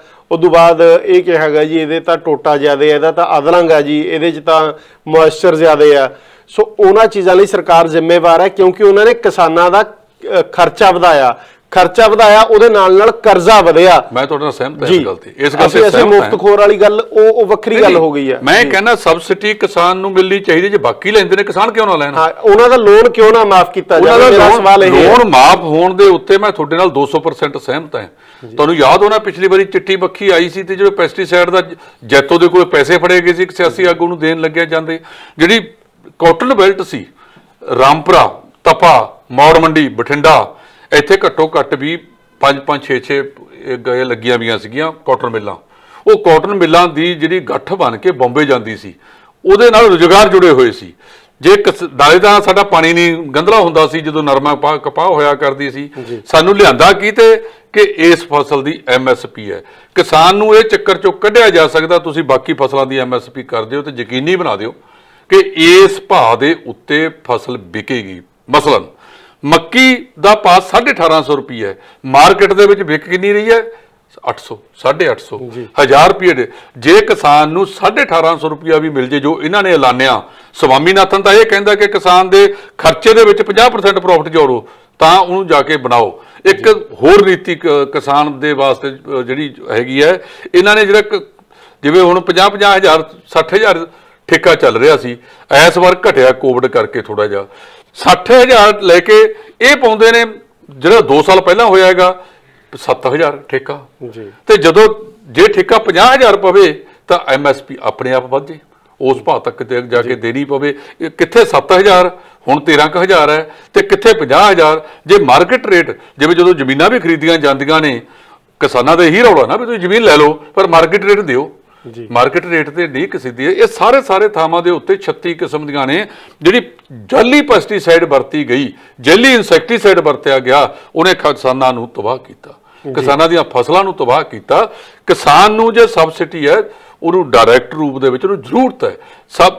ਹੁਣੇ ਦੀ ਗੱਲ ਕਰ ਲਓ ਕਿ 60 ਰੁਪਏ ਤੁਸੀਂ ਵਧਾਇਆ ਭਾਅ, ਆਉਣ ਵਾਲੇ ਸਮੇਂ ਝੋਨੇ ਦਾ 62 ਰੁਪਏ, ਤੇ ਉਦੋਂ ਵੱਧ ਡੀਜ਼ਲ ਕਿੰਨਾ ਵੱਧ ਗਿਆ ਜੀ। ਜਦੋਂ ਤੱਕ ਇਹਨਾਂ ਦਾ ਜੇ ਰਵਿੰਦਰ ਜੀ ਇਹਨਾਂ ਨੇ ਕਹਿਤਾ ਕਿ ਅੰਤਰਰਾਸ਼ਟਰੀ ਮਾਰਕੀਟ ਦੇ ਨਾਲ ਅਸੀਂ ਜੋੜਤਾ ਤੇਲ, ਜੇ ਉੱਥੇ ਤੇਲ ਵਧੇਗਾ ਉੱਥੇ ਤਾਂ ਘਟੀ ਜਾਂਦਾ ਤੇ ਉਹ ਜੋੜਿਆ ਹੈਗਾ ਤੇ ਫਿਰ ਕਿਸਾਨ ਦੀ ਫਸਲ ਕਿਉਂ ਨਹੀਂ ਜੋੜਦੇ? ਜੀ ਜੇ ਇਨਪੁੱਟ ਵਧੀ ਹੈ ਤਾਂ ਭਾਅ ਵੀ ਵਧੇ, ਉਸ ਦਰ ਨਾਲ ਵਧੇ ਨਾ, ਜਿਹੜੇ ਹਿਸਾਬ ਨਾਲ ਇਨਪੁੱਟ ਵਧੀ ਹੈ ਉਸ ਹਿਸਾਬ ਨਾਲ ਇਹ ਨਹੀਂ ਕਰਦੇ। ਮੈਂ ਜਿਹੜੀ ਗੱਲ ਕਰਦਾ, ਮੈਂ ਤੁਹਾਨੂੰ ਇਹ ਗੱਲ ਕਰਦਾ ਸੀ ਕਿ ਅਸੀਂ ਕਿਰਤੀ ਲੋਕ ਸੀ, ਸਾਨੂੰ ਕਿਰਤ ਕਰਨੀ ਛਡਾਈ ਹੈ ਇਹਨਾਂ ਨੇ। ਜੀ ਇਹਨਾਂ ਨੇ ਕਿਰਤ ਕਰਨ ਦੇ ਵਿੱਚ ਛਡਾਈ ਹੈ। ਕਿਸਾਨ ਨੂੰ ਸਬਸਿਡੀ ਦੇਣਾ ਸਾਰੀਆਂ ਸਰਕਾਰਾਂ ਦਿੰਦੀਆਂ, ਪੂਰੇ ਵਿਸ਼ਵ ਪੱਧਰ ਤੇ ਦਿੱਤੀਆਂ ਜਾਂਦੀਆਂ ਨੇਗੀਆਂ, ਪਰ ਅਸੀਂ ਉਸ ਪੱਧਰ ਤੇ ਨਹੀਂ ਦਿੱਤੇ ਜਾ ਰਹੇ। ਇਹੀ ਤਾਂ ਕਿਸਾਨ ਕਹਿੰਦੇ ਆ ਵੀ ਜੇ ਤੁਸੀਂ ਸਬਸਿਡੀ ਦੇਣੀ ਆ ਨਾ, ਸਾਡੇ ਨਾਲ ਬੈਠੋ, ਸਾਡੇ ਨਾਲ ਬੈਠ ਕੇ ਵਿਚਾਰ ਕਰੋ ਕਿ ਸਾਨੂੰ ਕਿਸ ਚੀਜ਼ ਤੇ ਚਾਹੀਦੇ ਆ। ਉਹਨਾਂ ਨੂੰ ਜਿਹੜੇ ਬੀਜ ਹੈ ਇਹ ਸਬਸਿਡੀ ਦੇ ਆਧਾਰਿਤ, ਇਹਨਾਂ ਦੇ ਬੀਜ ਉਦੋਂ ਆਉਂਦੇ ਆ ਜਦੋਂ 90% ਕਿਸਾਨ ਬੀਜ ਲੈਂਦੇ ਨੇ, ਉਹ ਚੀਜ਼ ਐਡਵਾਂਸ ਕਿਉਂ ਨਹੀਂ ਦਿੱਤੀ ਜਾਂਦੀ? ਸੋ ਇਹ ਬਹੁਤ ਵੱਡੀਆਂ ਖਾਮੀਆਂ ਨੇ। ਮੈਂ ਤਾਂ ਇੱਕ ਗੱਲ ਕਹਿਣਾ ਹੁੰਦਾ ਕਿ ਕੋਈ ਵੀ ਸਰਕਾਰ ਕੋਈ ਇੱਕ ਕੰਮ ਕਰ ਜੇ, ਸਿਰਫ ਇੱਕ, ਇਹ ਟ੍ਰੈਫਿਕ ਹੈ, ਕੋਈ ਬੰਦਾ ਟ੍ਰੈਫਿਕ ਨੂੰ ਫੜ ਲੇ ਵੀ ਲਓ ਜੀ ਮੈਂ 5 ਸਾਲ ਦੇ ਵਿੱਚ ਟ੍ਰੈਫਿਕ ਦਾ ਸੁਧਾਰ ਕਰ ਦਿਆਂਗਾ, ਘੱਟੋ ਘੱਟ ਲੋਕਾਂ ਨੂੰ ਇੱਕ ਬਿਮਾਰੀ ਤੋਂ ਤਾਂ ਨਿਜਾਤ ਮਿਲੂਗੀ। ਇੱਥੇ ਤਾਂ ਅੱਗਾ ਦੌੜ ਪਿੱਛਾ ਚੌੜ, ਕਹਿੰਦਾ ਬੰਦੇ ਨੇ ਨਾ ਪ੍ਰਸ਼ਾਦ ਲੁਕੋਲਿਆ ਪਿੱਛੇ ਕਰਕੇ, ਉਹ ਕੁੱਤਾ ਖਾ ਗਿਆ, ਅੱਗੋਂ ਭਾਈ ਜੀ ਨੇ ਨਾ ਦਿੱਤਾ। ਉਹ ਹਾਲ ਸਾਡਾ ਹੈਗਾ, ਘਰ ਦਾਣੇ ਨਹੀਂ, ਮਾਂ ਪੀਣ ਚੱਲੀ ਹੈ। ਜੇ 11 ਸਾਲ ਤੁਸੀਂ ਕਿਸੇ ਦਾ CMD ਨਹੀਂ ਲਾਉਣਾ, ਆਪ ਤੁਹਾਡੇ ਕੋਲ ਕਿੰਨਾ ਕੁ ਟਾਈਮ ਹੈਗਾ? ਜਿਹੜੇ 2 ਮਹੱਤਵਪੂਰਨ ਮਹਿਕਮੇ ਨੇ, ਇੱਕ 3 ਬਿਜਲੀ, ਨੰਬਰ 2 ਤੁਹਾਡਾ ਐਕਸਾਈਜ਼, ਨੰਬਰ 3 ਦੇ ਉੱਤੇ ਤੁਹਾਡਾ ਜਿਹੜਾ ਹੈਗਾ ਖੇਤੀਬਾੜੀ। ਇਹ 3 ਬਹੁਤ ਮਹੱਤਵਪੂਰਨ ਮਹਿਕਮੇ ਨੇ, ਔਰ ਤਿੰਨੇ ਮੁੱਖ ਮੰਤਰੀ ਕੋਲ ਨੇ, ਤੇ ਮੁੱਖ ਮੰਤਰੀ ਕੋਲ ਕਿੰਨਾ ਕੁ ਟਾਈਮ ਹੈ? ਇਹ ਤਤਵਾਚੜ ਦਿੱਲੀ ਪਾਈ ਜਾਂਦੇ ਨੇ, ਲੋਕ ਇੱਥੇ ਸੜਕਾਂ ਤੇ ਸੜੀ ਜਾਂਦੇ ਆ। ਇਸ ਕਰਕੇ ਇਹ ਮਹਿਕਮੇ ਬਹੁਤ ਚੰਗੇ ਬੰਦਿਆਂ ਨੂੰ ਦੇਣੇ ਚਾਹੀਦੇ ਸੀ, ਜਿਹੜੇ ਕੋਈ ਮਹਾਰਤ ਰੱਖਣ। ਹੁਣ ਖੇਡ ਮੰਤਰੀ ਇਹਨਾਂ ਨੇ ਬਣਾਇਆ ਹੈ, ਖੇਡ ਮੰਤਰੀ ਜੀ ਪ੍ਰਗਟ ਸਿੰਘ ਕਿਉਂ ਨਾ ਹੁੰਦਾ, ਜਾਂ ਨਵਜੋਤ ਸਿੰਘ ਸਿੱਧੂ ਨੂੰ ਕਿਉਂ ਨਾ ਦਿੱਤਾ ਜਾਂਦਾ? ਜਿਹੜੇ ਬੰਦੇ ਖਿਡਾਰੀ ਰਹੇ ਨੇ ਜੀ, ਦੇਖੋ ਨਵਜੋਤ ਸਿੱਧੂ ਤੇ ਜਿਹੜਾ ਪ੍ਰਗਟ ਹੈ, ਪ੍ਰਗਟ ਨੇ 10 ਸਾਲ ਕਪਤਾਨੀ ਕੀਤੀ ਹੈ ਹਿੰਦੁਸਤਾਨ ਦੀ, ਔਰ ਗਰਾਊਂਡ ਲੈਵਲ ਤੋਂ ਖੇਡ ਬਾਰੇ ਜਾਣਦਾ। ਮੈਨੂੰ ਲੱਗਦਾ ਅਜਿਹੇ ਮਹਿਕਮੇ ਤਜਰਬੇਕਾਰ ਬੰਦਿਆਂ ਨੂੰ ਇਸ ਲਈ ਨਹੀਂ ਦਿੱਤੇ ਜਾਂਦੇ ਕਿਉਂਕਿ ਉਹਨਾਂ ਨੂੰ ਬਰੀਕੀਆਂ ਪਤਾ ਹੁੰਦੀਆਂ ਕਿ ਕਿੱਥੇ ਠੱਗੀ ਵੱਜ ਰਹੀ ਹੈ। ਜੇ ਪ੍ਰਗਟ ਸਿੰਘ ਨੂੰ, ਨਵਜੋਤ ਸਿੱਧੂ ਨੂੰ ਅਜਿਹਾ ਮਹਿਕਮਾ ਦੇਤਾ ਜਿਹਦੀਆਂ ਬਰੀਕੀਆਂ ਉਹਨਾਂ ਨੂੰ ਪਤਾ ਨੇ, ਤਾਂ ਜਿਹੜੇ ਸਰਕਾਰੀ ਬਾਬੂ ਕਥਿਤ ਤੌਰ ਤੇ ਰਿਸ਼ਵਤ ਛਕਦੇ ਨੇ, ਜਿਹਨੂੰ ਅਸੀਂ ਕਹਿੰਦੇ ਆ ਵੀ ਲਾਲ ਫੀਤਾ ਸ਼ਾਹੀ ਵਾਲਾ ਕੰਮ ਹੈ, ਤਾਂ ਬਰੀਕੀਆਂ ਪਤਾ ਲੱਗਦੀਆਂ ਨੇ। ਤੇ ਉੱਤੇ ਮੁੱਖ ਮੰਤਰੀ ਕਹਿ ਲਓ, ਚਾਹੇ ਉਦੋਂ ਵੀ ਉੱਤੇ ਜਿਹੜੇ ਬਘਿਆੜ ਬੈਠੇ ਨੇ ਛਕਣ ਵਾਲੇ, ਉਹਨਾਂ ਤੱਕ ਉਹ ਹਿੱਸਾ ਨਹੀਂ ਪਹੁੰਚੂਗਾ। ਕਿਉਂਕਿ ਉਹਨਾਂ ਨੇ ਨਿਚਲੇ ਲੈਵਲ ਤੋਂ ਹੀ ਜਿਹੜੇ ਲੂਪ ਹੋਲ ਨੇ ਉਹਨਾਂ ਨੂੰ ਬੰਦ ਕਰ ਦੇਣਾ ਆ। ਨਵਜੋਤ ਸਿੰਘ ਸਿੱਧੂ ਦੇ ਪਿੱਛੇ ਜੇ ਬਿਆਨ ਆਏ ਸੀ ਕਿ ਉਹਨਾਂ ਕੋਲ ਇੱਕ ਪੰਜਾਬ ਦੇ ਲਈ ਪਾਲਿਸੀ ਹੈ, ਜੇ ਉਹਨੂੰ ਇਦਾਂ ਲਾਇਆ ਜਾਵੇ ਤਾਂ ਭਾਈ ਇੰਨੀ ਇਨਕਮ ਹੋ ਸਕਦੀ ਆ। ਉਹਨੇ ਬੜੇ ਤੱਥਾਂ ਦੇ ਆਧਾਰ ਦੇ ਉੱਤੇ, ਡਾਟਾ ਦੇ ਆਧਾਰ ਦੇ ਉੱਤੇ ਠੋਕ ਵੀ ਗੱਲ ਕੀਤੀ ਸੀ ਕਿ ਭਾਈ ਇੰਨੀ ਕਮਾਈ ਮੈਂ ਤੁਹਾਨੂੰ ਕਰਕੇ ਦੇ ਸਕਦਾ ਆ। ਪਰ ਨਵਜੋਤ ਸਿੰਘ ਸਿੱਧੂ ਦੀ ਗੱਲ ਨੂੰ ਦਰਕਿਨਾਰ ਕਰਨ ਲਈ, ਉਹਦੇ ਤੇ ਅਸਹਿਮਤੀ ਜਤਾਉਣ ਲਈ ਕਈ ਤਰ੍ਹਾਂ ਦੇ ਪੋਲੀਟੀਸ਼ੀਅਨਾਂ ਨੇ ਬਿਆਨ ਦੇਣੇ ਸ਼ੁਰੂ ਕਰਤੇ ਕਿ ਨਵਜੋਤ ਸਿੱਧੂ ਤਾਂ ਜੀ ਹਾਈ ਕਮਾਂਡ ਕੋਲੇ ਜਾਣਾ ਚਾਹੀਦਾ ਆ, ਇਹਨੂੰ ਜਵਾਬ ਦੇਣਾ ਚਾਹੀਦਾ ਆ, ਇਹਨੂੰ ਮੁੱਖ ਮੰਤਰੀ ਦੇ ਅਗੇਂਸਟ ਨਹੀਂ ਬੋਲਣਾ ਚਾਹੀਦਾ। ਗੱਲ ਸਿਰਫ ਪੰਜਾਬ ਦੀ ਹੋਵੇ ਤਾਂ ਕਿਆ ਹੀ ਬਾਤ ਹੈ, ਪਰ ਜਦੋਂ ਗੱਲ ਹੁੰਦੀ ਆ ਵੱਡੇ ਵੱਡੇ ਬਘਿਆੜਾਂ ਦੀ, ਸ਼ੇਰਾਂ ਦੀ, ਜਿਨ੍ਹਾਂ ਨੇ ਸਿਰਫ ਖੂਨ ਹੀ ਨਿਚੋੜਨਾ ਲੋਕਾਂ ਦਾ, ਤਾਂ ਉਸ ਬਾਰੇ ਮੈਨੂੰ ਲੱਗਦਾ ਆ ਕਿ ਸਥਿਤੀ ਹਜੇ ਤੱਕ ਸਾਡੇ ਪੰਜਾਬੀ ਵੋਟਰਾਂ ਕੋਲੇ ਵੀ ਸਪਸ਼ਟ ਨਹੀਂ ਹੈ। ਤੇ ਇਹਦੇ ਨਾਲ ਹੀ ਢਿੱਲੋਂ ਸਾਹਿਬ, ਪਰਮਰਾਜ ਸਿੰਘ ਉਮਰਾ ਨੰਗਲ ਤੁਹਾਡੇ ਬੜੇ ਨਜ਼ਦੀਕੀ ਵੀ ਰਹੇ ਨੇ, ਪਟਿਆਲੇ ਵੀ SSP ਰਹੇ ਨੇ, ਉਹਨਾਂ ਦਿਨਾਂ 'ਚ ਵੀ ਤੁਹਾਡੀ ਬੜੀ ਨੇੜਤਾ ਰਹੀ ਹੈ ਉਹਨਾਂ ਦੇ ਨਾਲ, ਯੂਨੀਵਰਸਿਟੀ ਵੇਲੇ ਤੋਂ ਹੈ ਜੀ। ਤੇ ਉਹਨਾਂ ਨੇ ਕੱਲ ਇੱਕ ਬਿਆਨ ਬੜਾ ਕਮਾਲ ਦਾ ਦਿੱਤਾ, ਕਹਿੰਦੇ ਮੈਂ ਨਾਰਕੋ ਟੈਸਟ ਲਈ ਤਿਆਰ ਹਾਂ। ਬੜੀ ਦਲੇਰੀ ਦਿਖਾਈ ਆ ਉਹਨਾਂ ਨੇ। ਹਾਂਜੀ, ਤੇ ਕਹਿੰਦੇ ਨਾਲ ਕੁੰਵਰ ਵਿਜੇ ਪ੍ਰਤਾਪ ਦਾ ਵੀ ਨਾਰਕੋ ਟੈਸਟ ਕਰੋ। ਦੇਖੋ ਜਿਹੜੀਆਂ ਗੱਲਾਂ ਉੱਠੀਆਂ ਕੁੰਵਰ ਵਿਜੇ ਪ੍ਰਤਾਪ ਸਿੰਘ ਦੀ, ਉਹਦੇ ਵਿੱਚ ਅਸੀਂ ਨਹੀਂ ਕਹਿੰਦੇ ਵੀ ਕੁੰਵਰ ਵਿਜੇ ਪ੍ਰਤਾਪ ਇਮਾਨਦਾਰ ਨਹੀਂ ਹੈਗਾ। ਕੁਝ ਸਿਆਸੀ ਧਿਰਾਂ ਨੇ ਇਲਜ਼ਾਮ ਲਾਇਆ ਕਿ ਉਹ, ਫਿਰ ਹਾਈ ਕੋਰਟ ਦੇ ਵਿੱਚੋਂ ਜਿਹੜਾ ਆਰਡਰ ਪਾਸ ਹੋਇਆ ਉਹਦੇ ਵਿੱਚ ਵੀ ਸਵਾਲ ਉੱਠਦੇ ਆ, ਉਹ ਕਿਵੇਂ ਪਾਸ ਹੋਇਆ, ਕਿਵੇਂ ਕਰਾਇਆ ਗਿਆ। ਇਹਨਾਂ ਨੂੰ ਕਹਿੰਦੇ ਵੀ ਇਹਦਾ ਨਾਰਕੋ ਟੈਸਟ ਹੋਣਾ ਚਾਹੀਦਾ ਹੈ। ਤਾਂ ਪਰਮਰਾਜ ਉਮਰਾ ਨੰਗਲ ਹੋਰਾਂ ਨੇ ਕੱਲ ਇਹ ਨਹੀਂ ਕਿਹਾ, ਨਹੀਂ ਅਰਜੀ ਦਿੱਤੀ ਹੈ ਜੀ ਹਾਈ ਕੋਰਟ ਦੇ ਵਿੱਚ ਵੀ ਮੇਰਾ ਨਾਰਕੋ ਟੈਸਟ ਕੀਤਾ ਜਾਵੇ, ਮੈਂ ਤਿਆਰ ਹਾਂ। ਜਦ ਕਿ ਚਰਨਜੀਤ ਸ਼ਰਮਾ ਤੇ ਸਵੇਦ ਸੈਣੀ ਇਸ ਗੱਲ ਤੋਂ ਮੁਨਕਰ ਹੋ ਗਏ ਨੇ।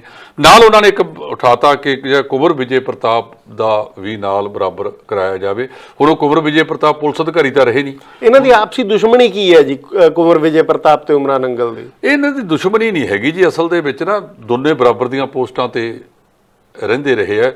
ਜਦੋਂ ਦੋਨੇ ਇੱਕ ਥਾਂ ਤੇ ਹੁਣ ਅੰਮ੍ਰਿਤਸਰ ਦੇ ਵਿੱਚ ਕੁੰਵਰ ਵਿਜੇ ਪ੍ਰਤਾਪ ਕਾਫੀ ਚਿਰ SSP ਰਹੇ ਨੇ, ਉਮਰਾ ਨੰਗਲ ਸਾਹਿਬ ਦਾ ਪਿੰਡ ਉਹਦੇ 'ਚ ਪੈਂਦਾ ਹੈਗਾ। ਜਦੋਂ ਤੁਸੀਂ ਦੋ ਬਰਾਬਰ ਦੀਆਂ ਪੋਸਟਾਂ ਤੇ ਚੱਲਦੇ ਆਵੋ ਤਾਂ ਕਿਤੇ ਨਾ ਕਿਤੇ ਜਿਹੜੇ ਵਿਚਾਰਕ ਮਤਭੇਦ ਆ ਉਹ ਪੈਦਾ ਹੋ ਹੀ ਜਾਂਦੇ ਨੇਗੇ। ਪਹਿਲਾਂ ਕਿਸੇ ਵੇਲੇ ਦੋਨਾਂ ਦੀ ਆਪਸ ਵਿੱਚ ਦੀ ਕਾਫੀ ਸੰਧੀ ਸੀ, ਕਾਫੀ ਬੜਾ ਆਪਸ ਵਿੱਚ ਦੀ ਚੱਲਦਾ ਸੀਗਾ, ਪਰ ਉਹ ਪਹਿਲੇ ਦਿਨ ਤੋਂ ਕਹਿ ਰਿਹਾ ਹੈਗਾ ਕਿ ਜੇ ਤੁਸੀਂ ਦੇਖੋ ਨਾ ਸਬੇਤ ਸੈਣੀ ਹੋਰਾਂ ਦਾ ਬਿਆਨ, ਸਬੇਤ ਸੈਣੀ ਹੋਰਾਂ ਨੇ ਆਪਦੇ ਬਿਆਨ ਦੇ ਵਿੱਚ ਬਕਾਇਦਾ ਲਿਖਿਆ ਕਿ ਪਰਮਰਾਜ ਸਿੰਘ ਉਮਰਾ ਨੰਗਲ ਨੂੰ ਮੈਂ ਭੇਜਿਆ ਸੀ, ਬਤੌਰ DGP ਭੇਜਿਆ ਸੀ। ਮੈਨੂੰ ਉੱਪਰੋਂ ਤਾਂ ਉਸ ਵੇਲੇ ਸਰਦਾਰ ਪ੍ਰਕਾਸ਼ ਸਿੰਘ ਬਾਦਲ ਸੀ, ਉਹ ਮੁੱਖ ਮੰਤਰੀ ਸੀ, ਜਾਂ ਸੁਖਬੀਰ ਸਿੰਘ ਬਾਦਲ ਡਿਪਟੀ ਮੁੱਖ ਮੰਤਰੀ ਸੀ, ਗ੍ਰਹਿ ਮੰਤਰੀ ਉਹ ਸੀਗੇ, ਵੀ ਕਿਹਾ ਗਿਆ ਸੀ ਕੋਈ ਉੱਥੇ ਭੇਜੋ। ਆਮ ਤੌਰ ਤੇ ਜਿਹੜੀਆਂ ਬਰੀਕੀਆਂ ਉਦੋਂ ਨਹੀਂ ਪਤਾ ਹੁੰਦੀਆਂ ਕਿ ਤੁਸੀਂ ਜੀ ਰੋਜ਼ਨਾਮੇ 'ਚ ਐਂਟਰੀ ਨਹੀਂ ਕੀਤੀ, ਫਲਾਨਾ ਨਹੀਂ ਕੀਤਾ। ਜਦੋਂ ਸੰਕਟ ਵਾਲਾ ਸਮਾਂ ਹੁੰਦਾ ਹੈ ਤਾਂ DGP ਕੋਲੇ ਪਾਵਰ ਹੈਗੀ ਆ, ਉਹ ਕਿਸੇ ਨੂੰ ਵੀ ਉੱਥੇ ਭੇਜ ਸਕਦਾ ਹੈ ਕਿ ਤੁਸੀਂ ਉਹਨਾਂ ਦੀ ਹੈਲਪ ਵਾਸਤੇ ਜਾਓ। ਹਾਲਾਂਕਿ ਪਰਮਰਾਜ ਦਾ ਉੱਥੇ ਕੋਈ ਤਾਲੁਕਾਤ ਨਹੀਂ ਸੀ, ਤਾਂ ਲੁਧਿਆਣੇ ਲੱਗੇ ਹੋਏ ਸੀਗੇ ਜੀ, ਤੇ ਉਹਨਾਂ ਨੂੰ ਕਿਹਾ ਕਿ ਮੇਰੇ ਹੁਕਮਾਂ ਦੇ ਉੱਤੇ ਪਰਮਰਾਜ ਸਿੰਘ ਉੱਥੇ ਗਿਆ। ਉਹ ਜਿਹੜਾ ਬਿਆਨ ਹੈ ਉਹ ਪਰਮਰਾਜ ਸਿੰਘ ਹੋਰਾਂ ਦਾ ਬਚਾਅ ਵੀ ਕਰਦਾ ਹੈਗਾ ਕਿ ਮੈਨੂੰ DGP ਨੇ ਹੁਕਮ ਦਿੱਤਾ ਸੀ ਲਾ ਐਂਡ ਆਰਡਰ ਨੂੰ ਮੇਨਟੇਨ ਕਰਨ ਵਾਸਤੇ। ਇਹ ਜਿਹੜੀ ਸਿਚੁਏਸ਼ਨ ਇੱਥੋਂ ਤੱਕ ਨਾ ਆਉਣੀ ਨਹੀਂ ਚਾਹੀਦੀ ਸੀ। ਇਹ ਆਈ ਕਿਉਂ? ਜਿਹੜੀ ਸਰਕਾਰ ਦੇ ਵੇਲੇ ਇਹ ਹੋਇਆ, ਜੇ ਉਹ ਇਸ ਤਾਣੀ ਬਾਣੀ ਨੂੰ ਗੰਭੀਰਤਾ ਦੇ ਨਾਲ ਗੁੰਦ ਜਾਂਦੇ। ਸੋ ਉਹ ਹੁਣ ਤਿਆਰ ਨੇ ਵੀ ਮੇਰਾ ਨਾਰਕੋ ਟੈਸਟ ਕਰਾਇਆ ਜਾਵੇ। ਨਾਰਕੋ ਟੈਸਟ ਦੇ ਵਿੱਚ ਉਹਦੀ ਰਿਪੋਰਟ ਕੀ ਹੁੰਦੀ ਹੈ ਇਹ ਤਾਂ ਜਿਹੜਾ ਉਦੋਂ ਸਮਾਂ ਹੀ ਦੱਸੇਗਾ ਵੀ ਕਿ ਉਹਦੇ 'ਚ। ਇੱਕ ਹੋਰ ਖਬਰ ਆ ਰਹੀ ਹੈ ਕਿ ਅਨਿਲ ਜੋਸ਼ੀ ਹੋਣਾ ਨੇ ਜਦੋਂ ਕਿਸਾਨਾਂ ਦੀ ਹਮਾਇਤ ਕੀਤੀ ਹੈ ਤਾਂ ਉਹਨਾਂ ਨੂੰ BJP ਤੋਂ ਨੋਟਿਸ ਜਾਰੀ ਕੀਤਾ ਗਿਆ ਤੇ ਉਹਦਾ ਜਵਾਬ ਉਹਨਾਂ ਨੇ ਦਿੱਤਾ ਹੈ ਕਿ ਕਿਸਾਨਾਂ ਦੀ ਹਮਾਇਤ ਕਰਨਾ ਕੋਈ ਗੁਨਾਹ ਨਹੀਂ ਹੈ। ਤੇ ਇਹਦੇ ਨਾਲ BJP ਦੋ ਫੜ ਵੀ ਹੋ ਰਹੀ ਹੈ। ਦੂਜੇ ਪਾਸੇ BJP ਦੀਆਂ ਦੋ ਧਿਰਾਂ ਬਣਦੀਆਂ ਜਾ ਰਹੀਆਂ ਨੇ ਪੰਜਾਬ ਦੇ ਵਿੱਚ, ਇੱਕ ਕਿਸਾਨਾਂ ਦੇ ਹੱਕ ਦੇ ਵਿੱਚ, ਇੱਕ ਕਿਸਾਨਾਂ ਦੇ ਅਗੇਂਸਟ ਹੈ। ਜਿਹੜੀ ਕਿਸਾਨਾਂ ਦੇ ਅਗੇਂਸਟ ਉਹ ਹੈ ਜਿਹੜੀ ਸੈਂਟਰ ਦੀ ਗੱਲ ਮੰਨਦੀ ਹੈ, ਪਰ ਅਨਿਲ ਜੋਸ਼ੀ ਹੋਣੀ ਜਿਨ੍ਹਾਂ ਨੇ ਕਿਸਾਨਾਂ ਦੀ ਹਮਾਇਤ ਕੀਤੀ ਹੈ ਉਹ ਕਿਸਾਨਾਂ ਦੇ ਹੱਕ 'ਚ ਖੜ ਰਹੇ ਨੇ, ਪਰ ਉਹਨਾਂ ਨੂੰ ਬੇਰੁਖੀ ਆਪਣੀ ਪਾਰਟੀ ਤੋਂ ਝੱਲਣੀ ਪੈ ਰਹੀ ਹੈ। ਪਰ ਜੇ ਰਾਜਨੀਤੀ ਦੇਖੀ ਜਾਵੇ ਤਾਂ BJP ਇਹਦੇ ਨਾਲ ਉੱਤੇ ਆ ਰਹੀ ਹੈ। ਬਿਲਕੁਲ ਤੁਸੀਂ ਦੇਖ ਰਹੇ ਹੋਗੇ ਜਿਹੜਾ ਅਨਿਲ ਜੋਸ਼ੀ ਹੋਰਾਂ ਨੇ ਗੱਲ ਕੀਤੀ ਹੈ, ਪਹਿਲਾਂ ਕਿਸੇ ਵੇਲੇ ਜਿਆਨੀ ਸਾਹਿਬ ਵੀ ਕਰਦੇ ਹੁੰਦੇ ਸੀਗੇ। ਉਹ ਜਦੋਂ ਦਿੱਲੀ ਪ੍ਰਧਾਨ ਮੰਤਰੀ ਦੇ ਗੇੜਾ ਦੇ ਆਏ ਨਾ, ਜਿਵੇਂ ਪੁਰਾਣੀ ਕਹਾਵਤ ਹੈ ਕਿ ਥਾਣੇਦਾਰ ਦੇ ਖੇਤ 'ਚ ਰਿਆਈ ਸੀਗੀ ਕੋਈ ਜਾਨਵਰ ਤੇ ਉਹ ਬਾਗੇ 'ਚ ਰਲਦਾ ਹੀ ਨਹੀਂ ਸੀ। ਸੋ ਜਿਹੜਾ ਇਹ ਸਥਿਤੀ ਅਨਿਲ ਜੋਸ਼ੀ ਬੜਾ ਧੜੱਲੇਦਾਰ ਵਿਅਕਤੀ ਹੈ ਤੇ ਚੰਗੇ ਮਹਿਕਮਿਆਂ ਦੇ ਵਿੱਚ ਉਹਨੇ ਮਤਲਬ ਮੰਤਰੀਸ਼ਿਪ ਚਲਾਈ ਹੈਗੀ ਹੈ। ਉਹ ਕਹਿੰਦੇ ਵੀ ਕਿਸਾਨੀ ਦਾ ਜਿਹੜੇ ਸਾਡੀ BJP ਆ, ਕਿਸਾਨ ਵੀ ਤਾਂ ਉਹੀ ਗੱਲ ਕਹਿੰਦੇ ਨੇ ਕਿ ਜਿੰਨਾ ਤੁਸੀਂ ਸਾਨੂੰ ਭੰਡਦੇ ਹੋ, ਤੁਸੀਂ ਜਾ ਕੇ ਸਾਡਾ ਕੇਸ ਰੱਖੋ ਉਹਨਾਂ ਕੋਲੇ, ਸਾਡੇ ਨਾਲ ਗੱਲ ਕਰੋ। ਅਨਿਲ ਜੋਸ਼ੀ ਨੇ ਕਿਹਾ ਕਿ ਕਿਸਾਨ ਜੇ ਇੰਨੇ ਚਿਰ ਤੋਂ ਉੱਥੇ ਬੈਠਾ ਹੈ ਤਾਂ ਸਾਡੀ ਸਰਕਾਰ ਨੂੰ ਉਹਦੇ ਤੇ ਵਿਚਾਰ ਕਰਨਾ ਚਾਹੀਦਾ, ਪੜਚੋਲ ਕਰਨੀ ਚਾਹੀਦੀ ਹੈ ਕਿ ਅਸੀਂ ਕਿਉਂ ਗਲਤ ਹੈਗੇ ਆ। ਜੇ ਮੋਦੀ ਨੇ ਕਾਨੂੰਨ ਬਣਾਤੇ, ਸਾਰੇ ਕਹਿੰਦੇ ਆ ਵੀ ਕਾਰਪੋਰੇਟ ਘਰਾਣਿਆਂ ਨੂੰ ਮਜ਼ਬੂਤ ਕਰਨ ਵਾਸਤੇ ਇਹ ਸਾਰਾ ਕੁਝ ਬਣਾਇਆ। ਜੇ ਦੇਸ਼ ਦਾ ਜਿਹੜੀ ਬਹੁ ਗਿਣਤੀ ਹੈ, ਪੰਜਾਬ ਦੇ ਵਿੱਚ 65% ਵੋਟ ਆ ਕਿਸਾਨਾਂ ਦੀ, ਤੇ ਦੇਖੋ ਜੋਸ਼ੀ ਸਾਹਿਬ ਨੇ ਵੀ ਇੱਥੇ ਰਾਜਨੀਤੀ ਕਰਨੀ ਹੈ। ਇੱਕ ਕਾਰਨ ਹੋਰ ਵੀ ਹੈ ਜੋਸ਼ੀ ਸਾਹਿਬ ਦਾ ਕਿ ਅਕਾਲੀ ਦਲ ਨੇ ਹੁਣ BSP ਨਾਲ ਸਮਝੌਤਾ ਕਰਕੇ ਜੋਸ਼ੀ ਸਾਹਿਬ ਵਾਲੀ ਸੀਟ BSP ਨੂੰ ਦੇਤੀ ਉੱਥੇ, ਠੀਕ ਹੈ ਜੀ। ਉੱਥੇ ਉਹਨਾਂ ਦਾ ਕਾਟੋ ਕਲੇਸ਼ BJP ਨਾਲ ਚੱਲ ਰਿਹਾ। ਆਉਣ ਵਾਲੇ ਸਮੇਂ ਦੇ ਵਿੱਚ ਮੈਨੂੰ ਲੱਗਦਾ ਹੈ ਕਿ ਅਸ਼ਵਨੀ ਸ਼ਰਮਾ ਨੇ ਜਿਹੜਾ ਇਹ ਉਹਨਾਂ ਨੇ ਜਵਾਬ ਭੇਜਿਆ ਨਾ, ਉਹਨਾਂ ਨੇ ਜਵਾਬ ਦੇ ਵਿੱਚ ਅਸ਼ਵਨੀ ਸ਼ਰਮਾ ਨੂੰ ਵੀ ਸਵਾਲ ਕੀਤਾ ਹੈਗਾ। ਇਹ ਅਸ਼ਵਨੀ ਸ਼ਰਮਾ ਤੋਂ ਜਿਹੜੀ ਭਾਰਤੀ ਜਨਤਾ ਪਾਰਟੀ ਦੀ ਬਾਗਡੋਰ ਆ ਉਹ ਵਧੀਆ ਤਰੀਕੇ ਨਾਲ ਚੱਲ ਨਹੀਂ ਰਹੀ। ਇਹਨਾਂ ਨੂੰ ਕੋਈ ਧੜੱਲੇਦਾਰ ਆਗੂ ਲਾਉਣਾ ਚਾਹੀਦਾ। ਜਿਹੜੀ ਜ਼ਮੀਨ ਤੇ ਤੁਸੀਂ ਲੜਨਾ ਹੈ, ਜੇ ਉਹਦਾ ਹੀ 75% ਲੋਕ ਤੁਹਾਡੇ ਖਿਲਾਫ ਤੁਰਦੇ ਫਿਰਦੇ ਆ, ਤੁਹਾਨੂੰ ਵੋਟ ਕੌਣ ਪਾਊਗਾ? ਇਸ ਕਰਕੇ ਜਿਹੜੀ ਭਵਿੱਖ ਦੀ ਰਾਜਨੀਤੀ ਵਿੱਚੋਂ ਜਿਹੜਾ ਉਹਦਾ ਫਿਕਰ ਹੈ ਅਨਿਲ ਜੋਸ਼ੀ ਦਾ, ਉਹ ਠੀਕ ਨਜ਼ਰ ਆਉਂਦਾ। ਇਹਦੇ ਨਾਲ ਹੀ BJP ਨੂੰ ਵੀ ਫਾਇਦਾ ਹੋਣ ਦੀ ਆਸ ਹੈ। ਹੁਣ ਇਹ ਰਾਜਨੀਤੀ ਕੇਂਦਰ ਤੋਂ ਚੱਲ ਰਹੀ ਹੈ ਜਾਂ ਅਨਿਲ ਜੋਸ਼ੀ ਦੇ ਆਪਣੇ ਬਿਆਨ ਨੇ ਇਹ, ਜਾਂ ਉਹਨਾਂ ਦੀ ਜੋ ਕਾਰਵਾਈ ਇਸ ਵੇਲੇ ਕਿਸਾਨਾਂ ਦੇ ਹੱਕ 'ਚ ਚੱਲ ਰਹੀ ਹੈ। ਹਾਲਾਂਕਿ ਦੇਰੀ ਨਾਲ ਹੋਈ ਹੈ ਇਹ ਕਾਰਵਾਈ, ਦੇਰੀ ਨਾਲ ਇਹਨਾਂ ਦੇ ਬਿਆਨ ਆਏ ਨੇ, ਤਾਂ ਬਹੁਤ ਸੋਚ ਸਮਝ ਕੇ ਸੂਝ-ਬੂਝ ਦੇ ਨਾਲ ਅਜਿਹੇ ਲੀਡਰ ਨੇ ਬਿਆਨਬਾਜ਼ੀ ਕੀਤੀ ਹੋਊਗੀ। ਢਿੱਲੋਂ ਸਾਹਿਬ ਮੈਨੂੰ ਲੱਗਦਾ ਆ ਅੱਜ ਹੁਣ ਸਮਾਂ ਅੱਗੇ ਇਜਾਜ਼ਤ ਆਪਾਂ ਨੂੰ ਨਹੀਂ ਦਊਗਾ ਕਿ ਆਪਾਂ ਪ੍ਰੋਗਰਾਮ ਨੂੰ ਵਧਾਈਏ, ਪਰ ਇੰਟਰਸਟਿੰਗ ਰਹੀ ਇਹ ਸਾਰੀ ਚਰਚਾ, ਬਹੁਤ ਰੋਚਕ ਰਹੀ। ਆਸ ਹੈ ਕਿ ਲੋਕਾਂ ਨੂੰ ਪਸੰਦ ਆਈ ਹੋਊਗੀ। ਦਰਸ਼ਕੋ ਤੁਸੀਂ ਜ਼ਰੂਰ YouTube ਦੇ ਉੱਤੇ ਕਮੈਂਟਸ ਦੇ ਵਿੱਚ ਲਿਖ ਕੇ ਭੇਜਿਓ ਕੀ ਤੁਹਾਨੂੰ ਇਹ ਚਰਚਾ ਪਸੰਦ ਆਈ ਹੈ, ਕੀ ਤੁਸੀਂ ਅਜਿਹੇ ਪ੍ਰੋਗਰਾਮ ਦੇਖਣਾ ਚਾਹੁੰਦੇ ਹੋ ਅੱਗੇ ਨੂੰ, ਜਾਂ ਹੋਰ ਕੋਈ ਮੁੱਦੇ ਜਿਹੜੇ ਤੁਸੀਂ ਅਜਿਹੇ ਪ੍ਰੋਗਰਾਮ ਦੇ ਵਿੱਚ ਲਿਆਉਣੇ ਚਾਹੁੰਦੇ ਹੋ ਉਹਨਾਂ ਬਾਰੇ ਵੀ ਸਾਨੂੰ ਪਲੀਜ਼ ਜ਼ਿਕਰ ਕਰਿਓ ਕਮੈਂਟ ਬਾਕਸ ਦੇ ਵਿੱਚ। ਅੱਜ ਦੇ ਲਈ ਬਹੁਤ ਬਹੁਤ ਧੰਨਵਾਦ ਤੇ ਅਸੀਂ ਸਾਰੇ ਰਲ ਕੇ ਢਿੱਲੋਂ ਸਾਹਿਬ ਦਾ ਵੀ ਧੰਨਵਾਦ ਕਰਦੇ ਹਾਂ। ਸ਼ੁਕਰੀਆ ਜੀ, ਬਹੁਤ ਮਿਹਰਬਾਨੀ ਅਰਵਿੰਦਰ ਜੀ। E5 ਚੈਨਲ ਪੰਜਾਬੀ ਹੁਣੇ ਸਬਸਕ੍ਰਾਈਬ ਕਰੋ, ਬੈਲ ਆਈਕਨ ਤੇ ਕਲਿੱਕ ਕਰੋ।